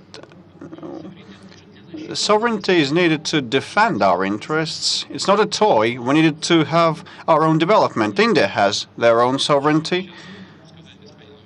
They hold it and possess it. And I'll tell the Honorable Prime Minister, I never told him, although last night we had lengthy talks and a one-on-one dinner, but I want to tell him right now, we know the position of the Indian Prime Minister and the Indian leadership and the Indian state with respect to all the attempts to incline India to occupy a position that would be favorable to someone but not to the Indian people against Russia. India, basing on their own sovereignty and the character of their leader and the national interests, is not led astray by those requirements and those who give this advice. But there are not so many countries like India worldwide. This is true, and we must be aware of that. India is one of such countries. China may be cited as another example. There are some other countries, not numerous though. And if such attempts to guide someone, to dictate their will to someone from inside or outside the country will continue. They will be detrimental to international affairs. But I reiterate in closing this response, this should come to an end sooner or later. So one of the reasons the question is relevant is because the United States views this as a matter of its national sovereignty, and as does the UK, as does Germany, as does France, and so it keeps coming up over and over. And what they say in response to the question of where is the proof is that this type of disinformation campaign is intentionally difficult to find hardcore proof of. It's other factors. And what the experts say is that this couldn't have been faked, that it's not one factor, that it's 100 factors that point to Russia. They say it's the forensics, it's the digital fingerprints, it's the IP addresses, the malware, the encryption keys, the specific pieces of code, that all of them point to Russia, and none of them points to anyone other than Russia. Какие отпечатки? What fingerprints, or hooves prints, or horn prints? What are you talking about? IP addresses, they can be invented. You know, there are very many specialists that can invent or fix it up. You know, a kid of yours can send it. Your girl that is 3-year-old can perpetrate such an attack. And they present it like this. They can pass it off like this, and these specialists can invent anything, and then they will blame someone else. These are not proofs. These are trying to shock responsibility, and we don't have the problem. The problem is inside the American policy. The Trump team has turned to be more efficient during the electoral campaign. Sometimes I thought that, well, he overdoes, he overkills, I thought sometimes during the campaign. But it turned out that he was right. He's been able to find approach and to reach out to those electors whom he hoped for, and they voted for him. And the other team, they made a mistake, and they don't want to recognize this mistake right now. They don't want to say that they were not wise enough. It's easy to say it's not our fault. It's the Russians. They intervened. They interfered. It's like anti-Semitism. The Jews are to blame. You're an idiot because the Jews are to blame, right? And you know what such moods lead to? They will not end up in nothing good. One should work and think how to rectify things. And you have mentioned disinformation. What disinformation? One of the stovepiping facts by hackers is that one of the leaks by hackers is that the head of Madam Clinton's electoral office was not behaving properly against with respect to other candidates of the Democratic Party. But then when that appeared in public, she acknowledged it was true and she handed in her resignation. So that was a truthful fact. And who was the author of the leak does not matter. It is important to have a look at that, consider that, apologize to people and say that we'll never ever do that again. But what did they do instead? They said it's not our blame. It's the Russians. Were the Russians dealing with all that, trying to rush one of the candidates of the Democratic Party in prejudice of someone else? It was in between themselves. Just stop that, please. Even President Trump has said now that he believes Russia did it. So it's not just people who don't want President Trump in the office. And the difference between the hacking and the disinformation is real. Oh, come on. Once again. This is the conclusion of the 17 U.S. intelligence agencies and the others. Американские агентства, 17 агентств в области безопасности говорят. Hacked into the Democratic National Committee and hacked into Hillary Clinton's campaign emails, but that they also perpetuated a campaign of disinformation that involved putting out fake news stories through Russian-controlled entities like RT and Sputnik, and that those then were pushed by aggregators and what they're called bots on Twitter and elsewhere, and specifically targeted at voters who were potentially pro-Trump, voters in the Rust Belt of America, in Wisconsin, in Michigan, in Pennsylvania, who were potentially gettable for Trump. And that is the conclusion that they have reached. All of us should take the American mass media's role model, you know. Megyn has been demonstrating today high class in her profession, because I have just cited an example that points out that there was no disinformation, no matter who was behind that leak about the Democratic Party. And the fact is that that director handed in her resignation. Once again, she says it's about disinformation. What kind of disinformation? I can't see any manifestation thereof. I don't know that. And what President Trump has been saying, just show me the quote. He won, he said, because of the Russian intervention. I don't remember him saying so. He finally came around to saying, I think Russia did it, and he said, I don't think he'll do it again. Well, you see, it seems it's a very, very serious question of world politics, and this is an impression, or what seems to you that you're talking about. This is not just as simple as holding an interview or writing an article in a newspaper. As for the interference, look at what your colleagues are doing in our country.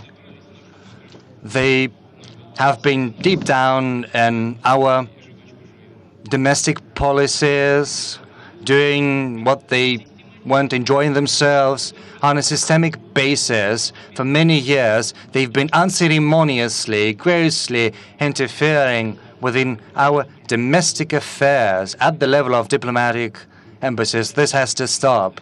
It's going to be easier for everyone, for you and for us as well.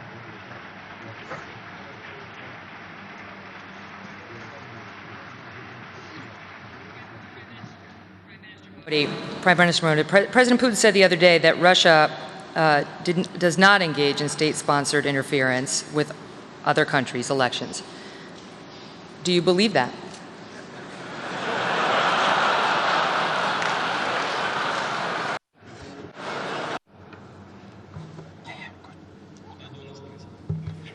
You should ask President Putin. No. I didn't hear his response, man. You are talking about America, Germany, and Russia. You talked about President Trump, about Mrs. Hillary Clinton, about Chancellor Merkel, and about President Putin. You've been talking of such big people today. I don't think that you don't need a lawyer like me in between all of you.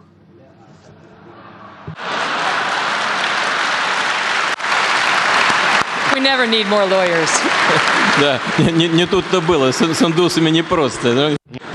Yes, it's very hard to deal with the Hindu. You cannot trick them because their philosophy is so long. We are simple people. We say what we think. President Putin, there are reports today in the American press that the Trump administration took active steps to ease sanctions on Russia almost immediately after Trump took office. Was this possibility ever discussed between the Trump team and your representatives prior to President Trump being inaugurated?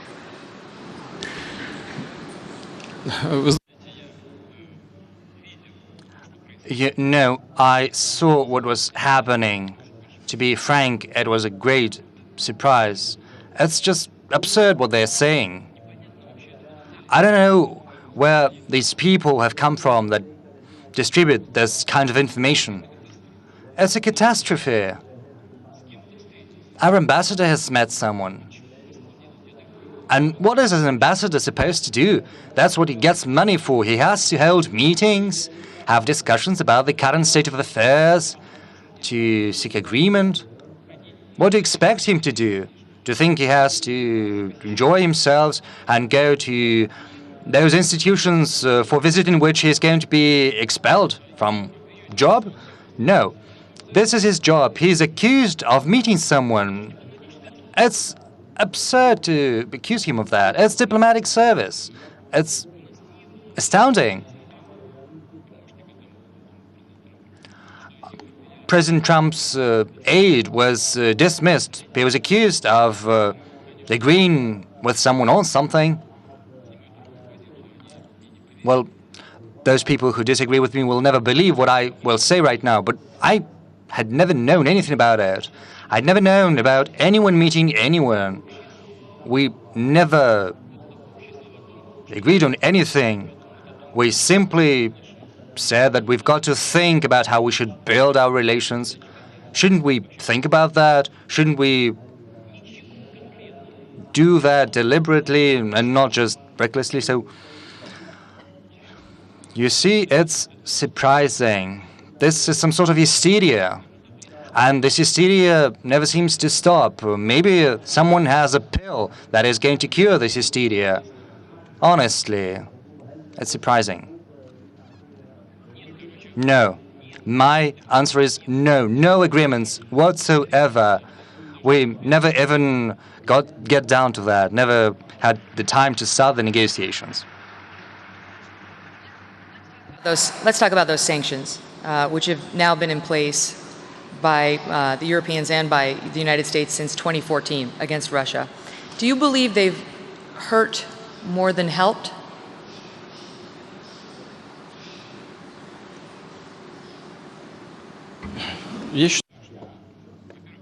I think, to start with, these sanctions go in contravention to all international norms and regulations. The US has always advocated the freedom of market, the openness of economy.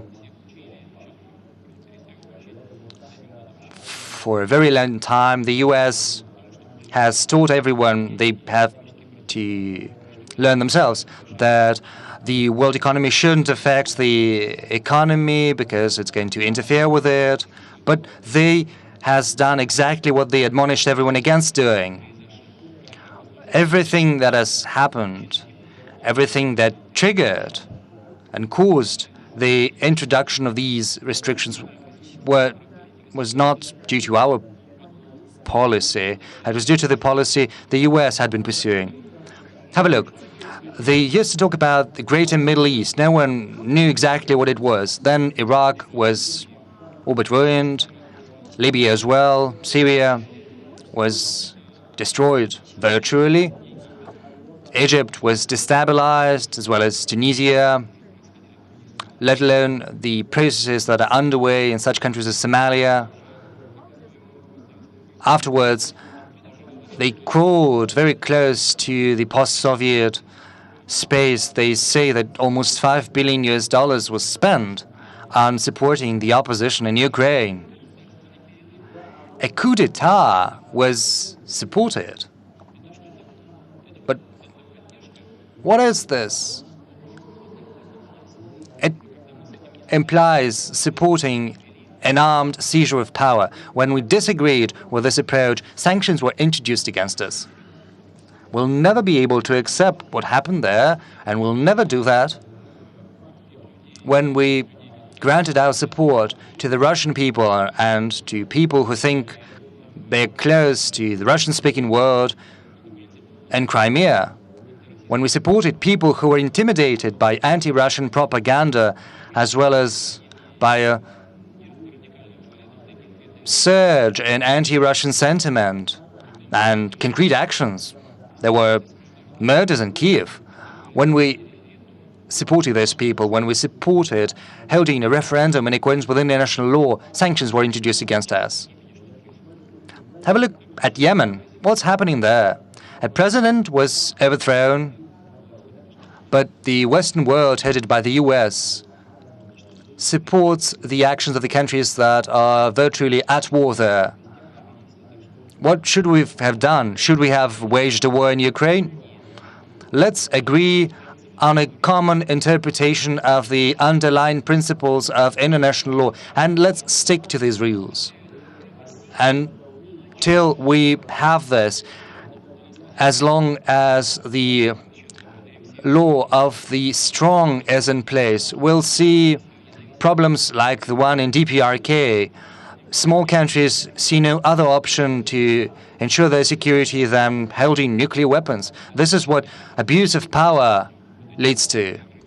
This is where these restrictions and economy stem from. Whom they hurt most, us or those who introduced those sanctions? It's absolutely certain that these sanctions have hurt those who've introduced them very strongly. I see a German organization of Eastern economy. A representative is here. They have calculated that Germany has lost several thousand jobs. Did the sanctions hurt us? Yes, certainly. These restrictions are deleterious to us in terms of restricting the operations of our financial institutions, in terms of restricting the transfer of technologies.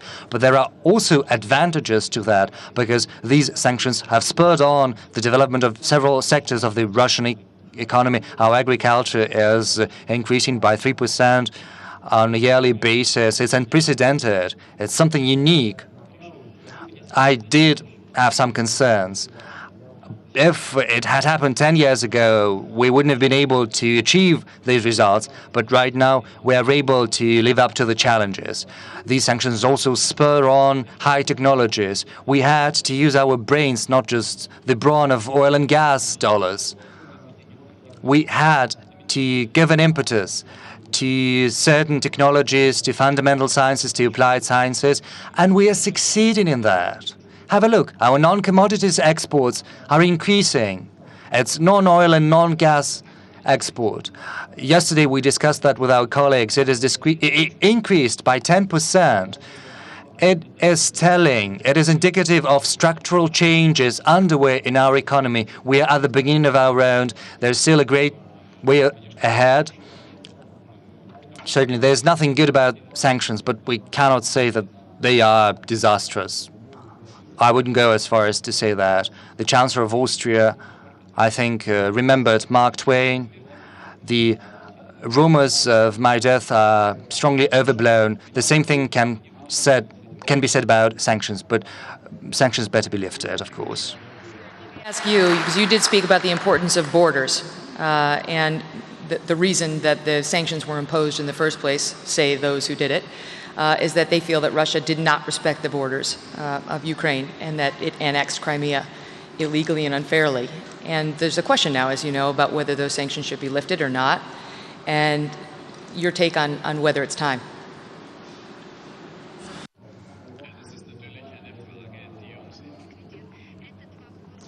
Indeed, this issue affects us directly.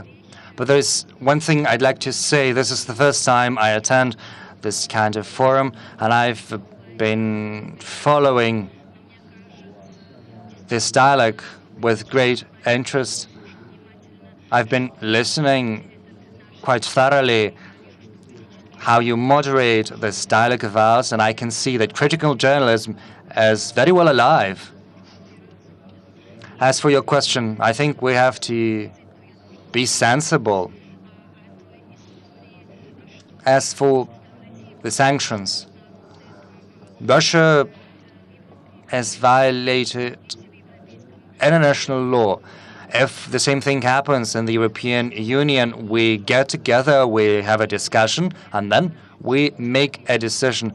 Since our country is part of the European integration process, we have to stick to the sanctions. But let me say clearly to you, Austria has suffered a lot because of the sanctions. They had a huge impact. According to our estimates, around 0.3% of our GDP was lost due to the sanctions, and it's a big deal. And we want to find a solution to this problem as soon as possible. Let me formulate it in the following fashion. We need to cooperate. Only working together will make us stronger. Prime Minister Modi and President Putin have agreed to expand their trade and economic relations. I can only support that. I think that if all goes well in India and in Russia, Austria is also going to benefit because we're all closely interlinked. And we certainly have to step aside from those negative processes. We've got to develop our cooperation further. Political matters, however, also have to be sorted out, but based on international law. As you know, there are Minsk Accords, which have laid a good groundwork, and we're full of optimism. We believe that this issue can be resolved. And we're interested in finding a solution to this problem. We are also interested in Ukraine settling the gas issue. You know, Austria is part of Europe, and we stick to the decisions that have been taken unanimously by the EU.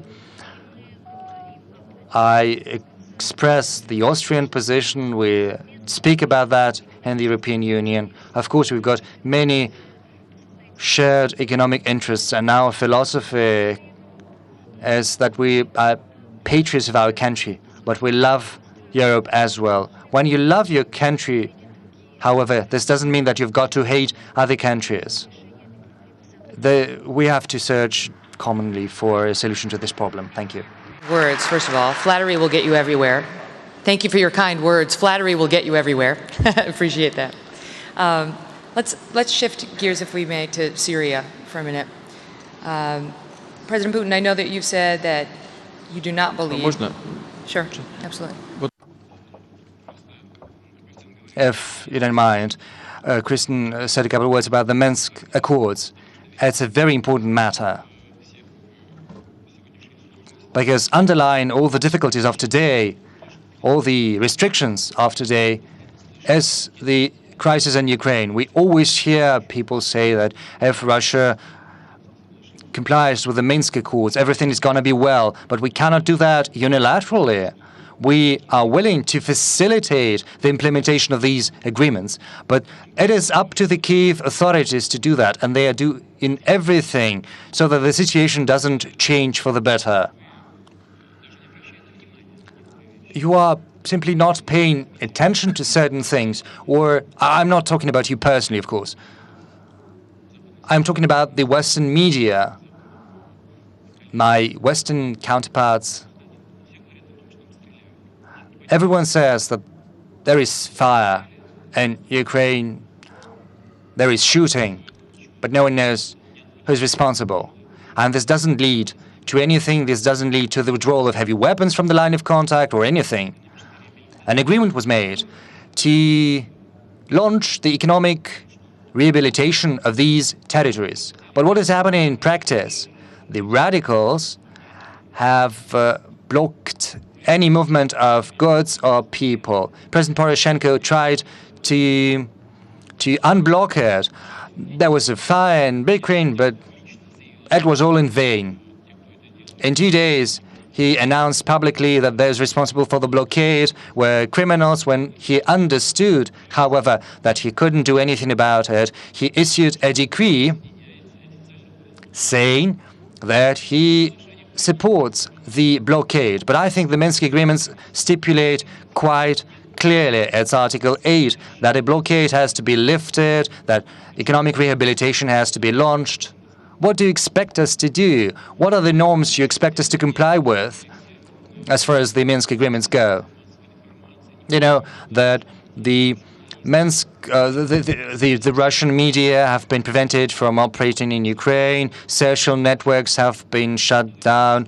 You're a journalist. Where is the freedom of information in Ukraine? Why is everyone keeping silent about that? Why are all requests and demands going to Moscow? We're not going to be able to sort out it. You are, to a great extent, to blame for this mess, though you've got to do something to help us sort this mess out. It is not sufficient just to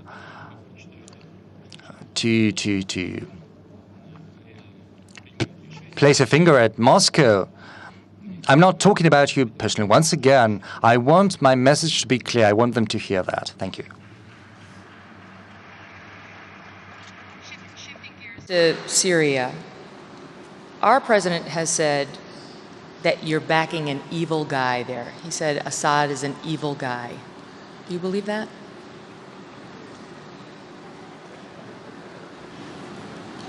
Во что? Believe in what? That Assad is an evil man? An evil guy?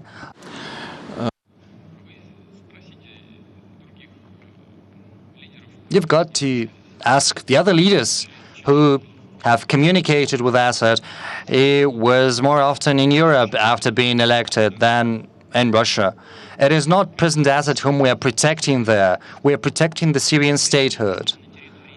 We don't want there in Syria to be a situation similar to that in Libya or in Somalia or in Afghanistan. In Afghanistan, NATO has been present for many years, but the situation is not changing for the better. We want to preserve the Syrian statehood. And on the basis of resolving this fundamental issue, we would like them to move towards settling the Syrian issue through political means. Yes, probably everyone is there to blame for something, but let's not forget that were it not for inactive interference from outside, the civil war would probably not have broken out. What is President Assad being accused of recently? We know he is accused about using chemical weapons, but there's no evidence to support that whatsoever. Right after the incident, we suggested that an inspection should be carried out at the airbase from which allegedly the aircraft of President Assad had taken off carrying chemical weapons. If chemical weapons had been used, then those weapons would have been loaded onto the aircraft and the cutting-edge analyzing equipment would have detected that. But they refused to conduct this kind of inspection. So they're talking a lot, but not doing much.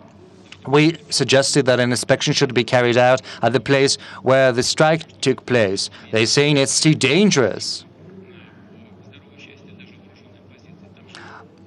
Why is it dangerous if the strike was against the good part of the opposition? No, they say it's too dangerous. There is a representative of Iraq here, whom we welcome. In Iraqi Kyrgyzstan, the militants used chemical weapons, and the world community recognized it. So they know that the militants there have got chemical weapons. But according to the OPCW, Syria has destroyed its stocks of chemical weapons. You see, if pretexts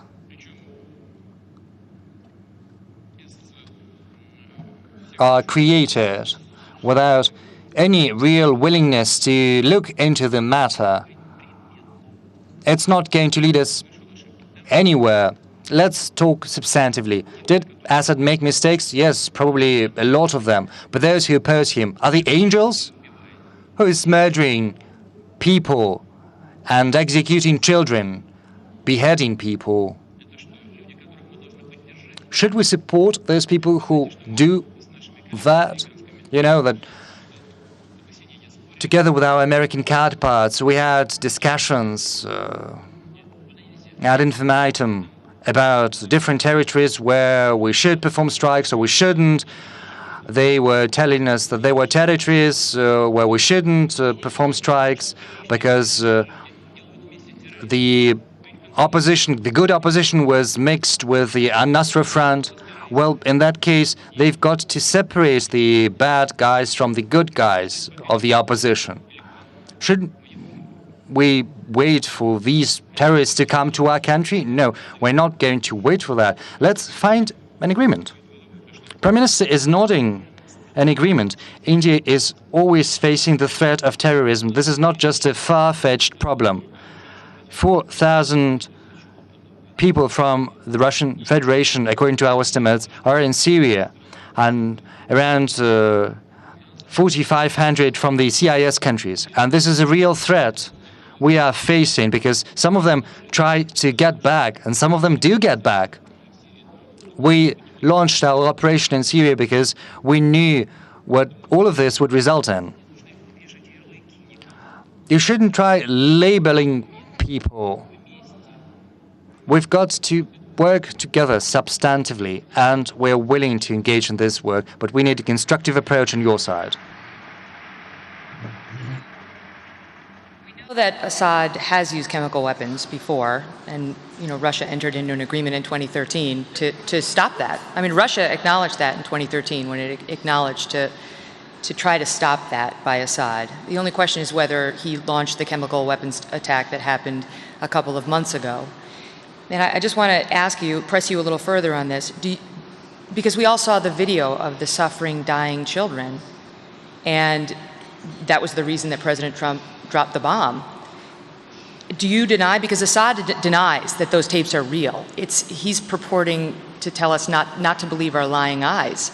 Do you believe those tapes are fake?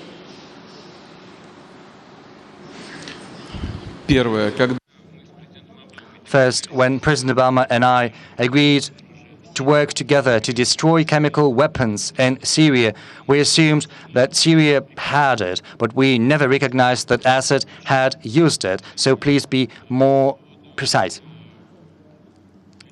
Secondly, as for those people who were killed or who suffered because of the use of weapons, including chemical weapons, this is false information.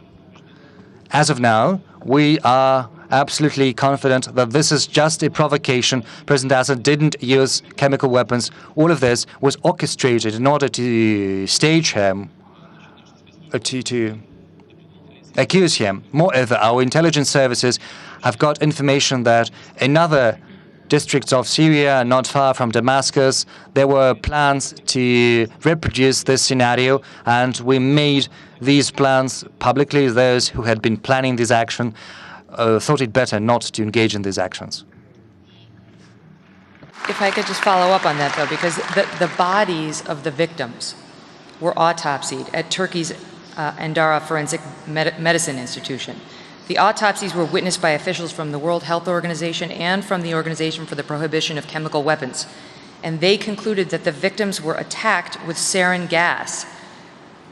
Are we really to believe that the whole thing was staged, that everybody was in on it? The World Health Organization, the Forensic Medicine Institution, the Organization for the Prohibition of Chemical Weapons?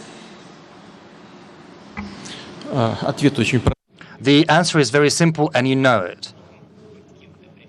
Yes, sarin could have been used by someone, but not by Assad. It could have been used by someone in order to accuse President Assad.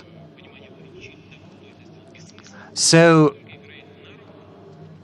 we have to understand who is to blame.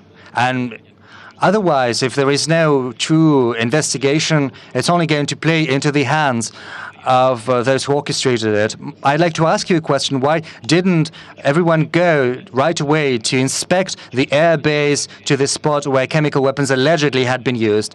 Why didn't they want to go to see the aircraft that had been allegedly used to perform this strike? The answer is very simple, because they were afraid that everything, the truth, would come to light. What you are telling me doesn't convince me of anything. It just persuades me that we'd better not engage in tug of war there or speculate. We've got to pull our efforts together to counter real threats. And we know what these real threats are. The U.S. is very far. Yes, there was an explosion there. People suffered, for which we offer our condolences. But we also know what terrorists is all about. We have seen its manifestations. And no one should try to use terrorists to address short-term political interests, even though there are attempts at that. Yes, there are attempts at using terrorists against, say, asset. Why use them? Because no one else would fight. I do not think it's worthwhile using these terrorists today, because tomorrow it's going to cost you a lot. When Al-Qaeda was created in Afghanistan to fight against the Soviet Union, they didn't know that it would strike the US on 9/11. We've got to think about negative ramifications in the long term.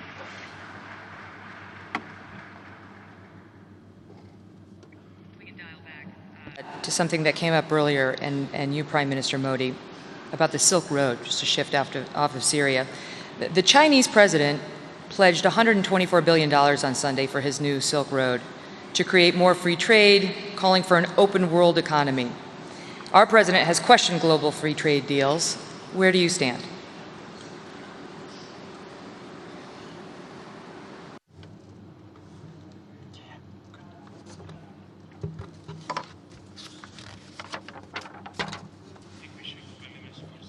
There's one thing that I would like to clarify first, which is with regard to terrorism that was just being talked about a while ago. I think we should understand and accept, firstly, that I'm talking about the 80s and the 90s. Whenever there was talk of terrorism, most of the people understood and accepted that wherever the incident has occurred that there is a problem in the local law and order.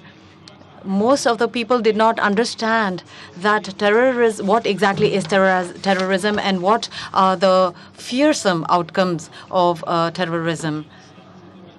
India, for the last 40 years, has continuously been a victim of cross-border terrorism. Thousands of people, innocent people, have been killed and have been victims of this. Later on, there came a time where a lot of the other countries started to understand that this is a local problem of a certain country, that it is not really just a little bit more than law and order problems, and like terrorism. Then some more time passed, and they understood that there were many countries who were under the threat of terrorism, but they never felt threatened by it themselves. They thought it would never come. However, after 9/11, I think the world understood what exactly and what terrorism is, that there is absolutely no border limitation to terrorism. It does not belong to a single country. Wherever there is humanity, terrorism goes and tries to finish humanity. This is their objective.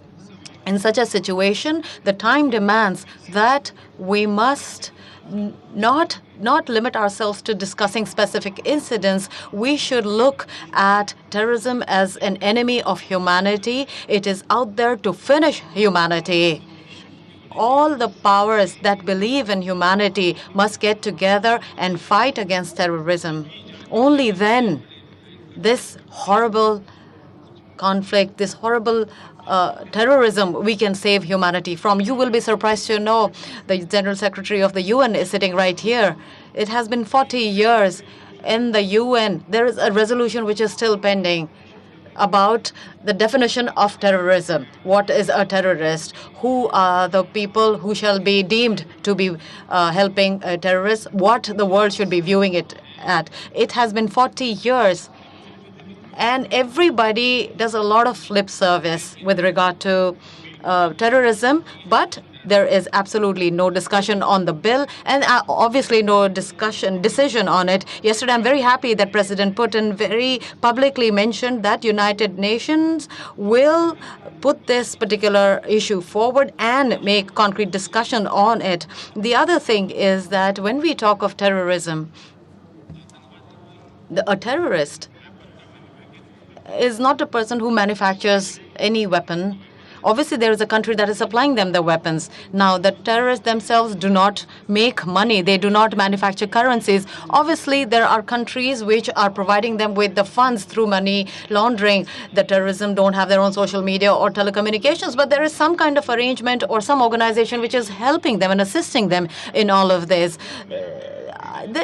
my terrorism, your terrorism, good terrorism, bad terrorism. I think every country needs to come out of this particular concept. I think this is an issue of humanity. It is an issue of security of humanity. If we go forward fighting terrorism from that point of view, that is the first time we will be able to actually wage a war against terrorism. Russia and India has always been discussing this topic in detail. The other thing that you mentioned was about the free trade agreement. India is a country that believes in an open economy. All of the decisions that have been taken by India are in that direction.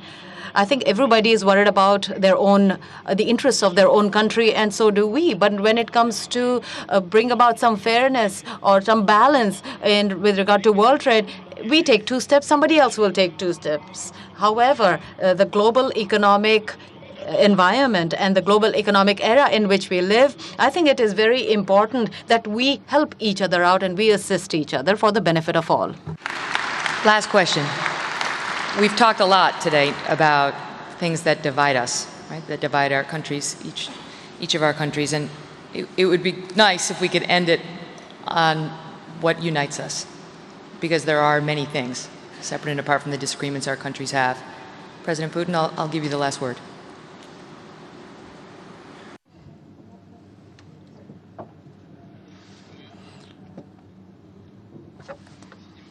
Well, we're sitting here and discussing a lot of problems. A representative of India, one of the biggest countries in the world, Russia, which does have a significance as well of some sort. You represent from the European Union, a representative of a smaller country in the post-Soviet space. So all of the regions are represented. Mr. Dodon said that the world ceased to be a unipolar world. An American woman is sitting and telling us what we're to do. And so I'm getting the last word. So this kind of a unipolar world with such a quality of holding a discussion, I believe is something that we all find acceptable. So in any case, we should thank our today's moderators.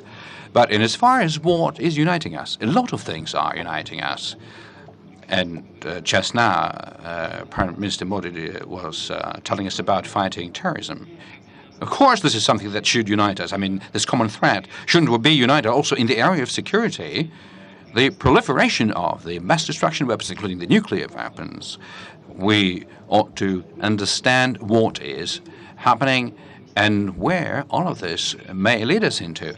And on a timely basis, through common effort to block this unfavorable development of events, we ought to be aware that poverty is growing all over the world today in the countries where from there are hundreds and thousands of millions of migrants are moving, and there is also a danger that millions may start flowing towards Europe from Africa. If this kind of social situation continues there, nothing would hold this human flow back. I mean, the people who want a better life for themselves. So we need to think about what we can do so that people in those countries could enjoy a decent life, have children, raise them up, enjoy good employment, and live the current way of life. Isn't it a common challenge we should face? The same applies to environmental issues. The Prime Minister Modi was saying, and the rest of the speakers, and you paid attention to it. This is a real challenge. We need to understand what is happening there, because this is not a simple task, and work out these common rules of behavior. And so I find it important, Christian, I think, mentioned it, that there should be stability in such issues. We make a common decision, and that means that altogether we should follow the path of implementing it. So we have a lot of agenda items which really unite us. And so if we focus our attention upon this positive side of our cooperation, without any doubt, the world will change for the better.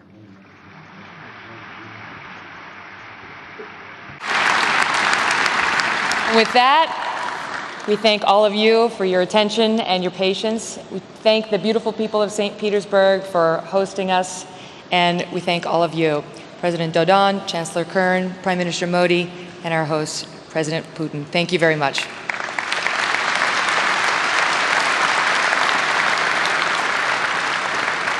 Ведущий, еще раз спасибо большое.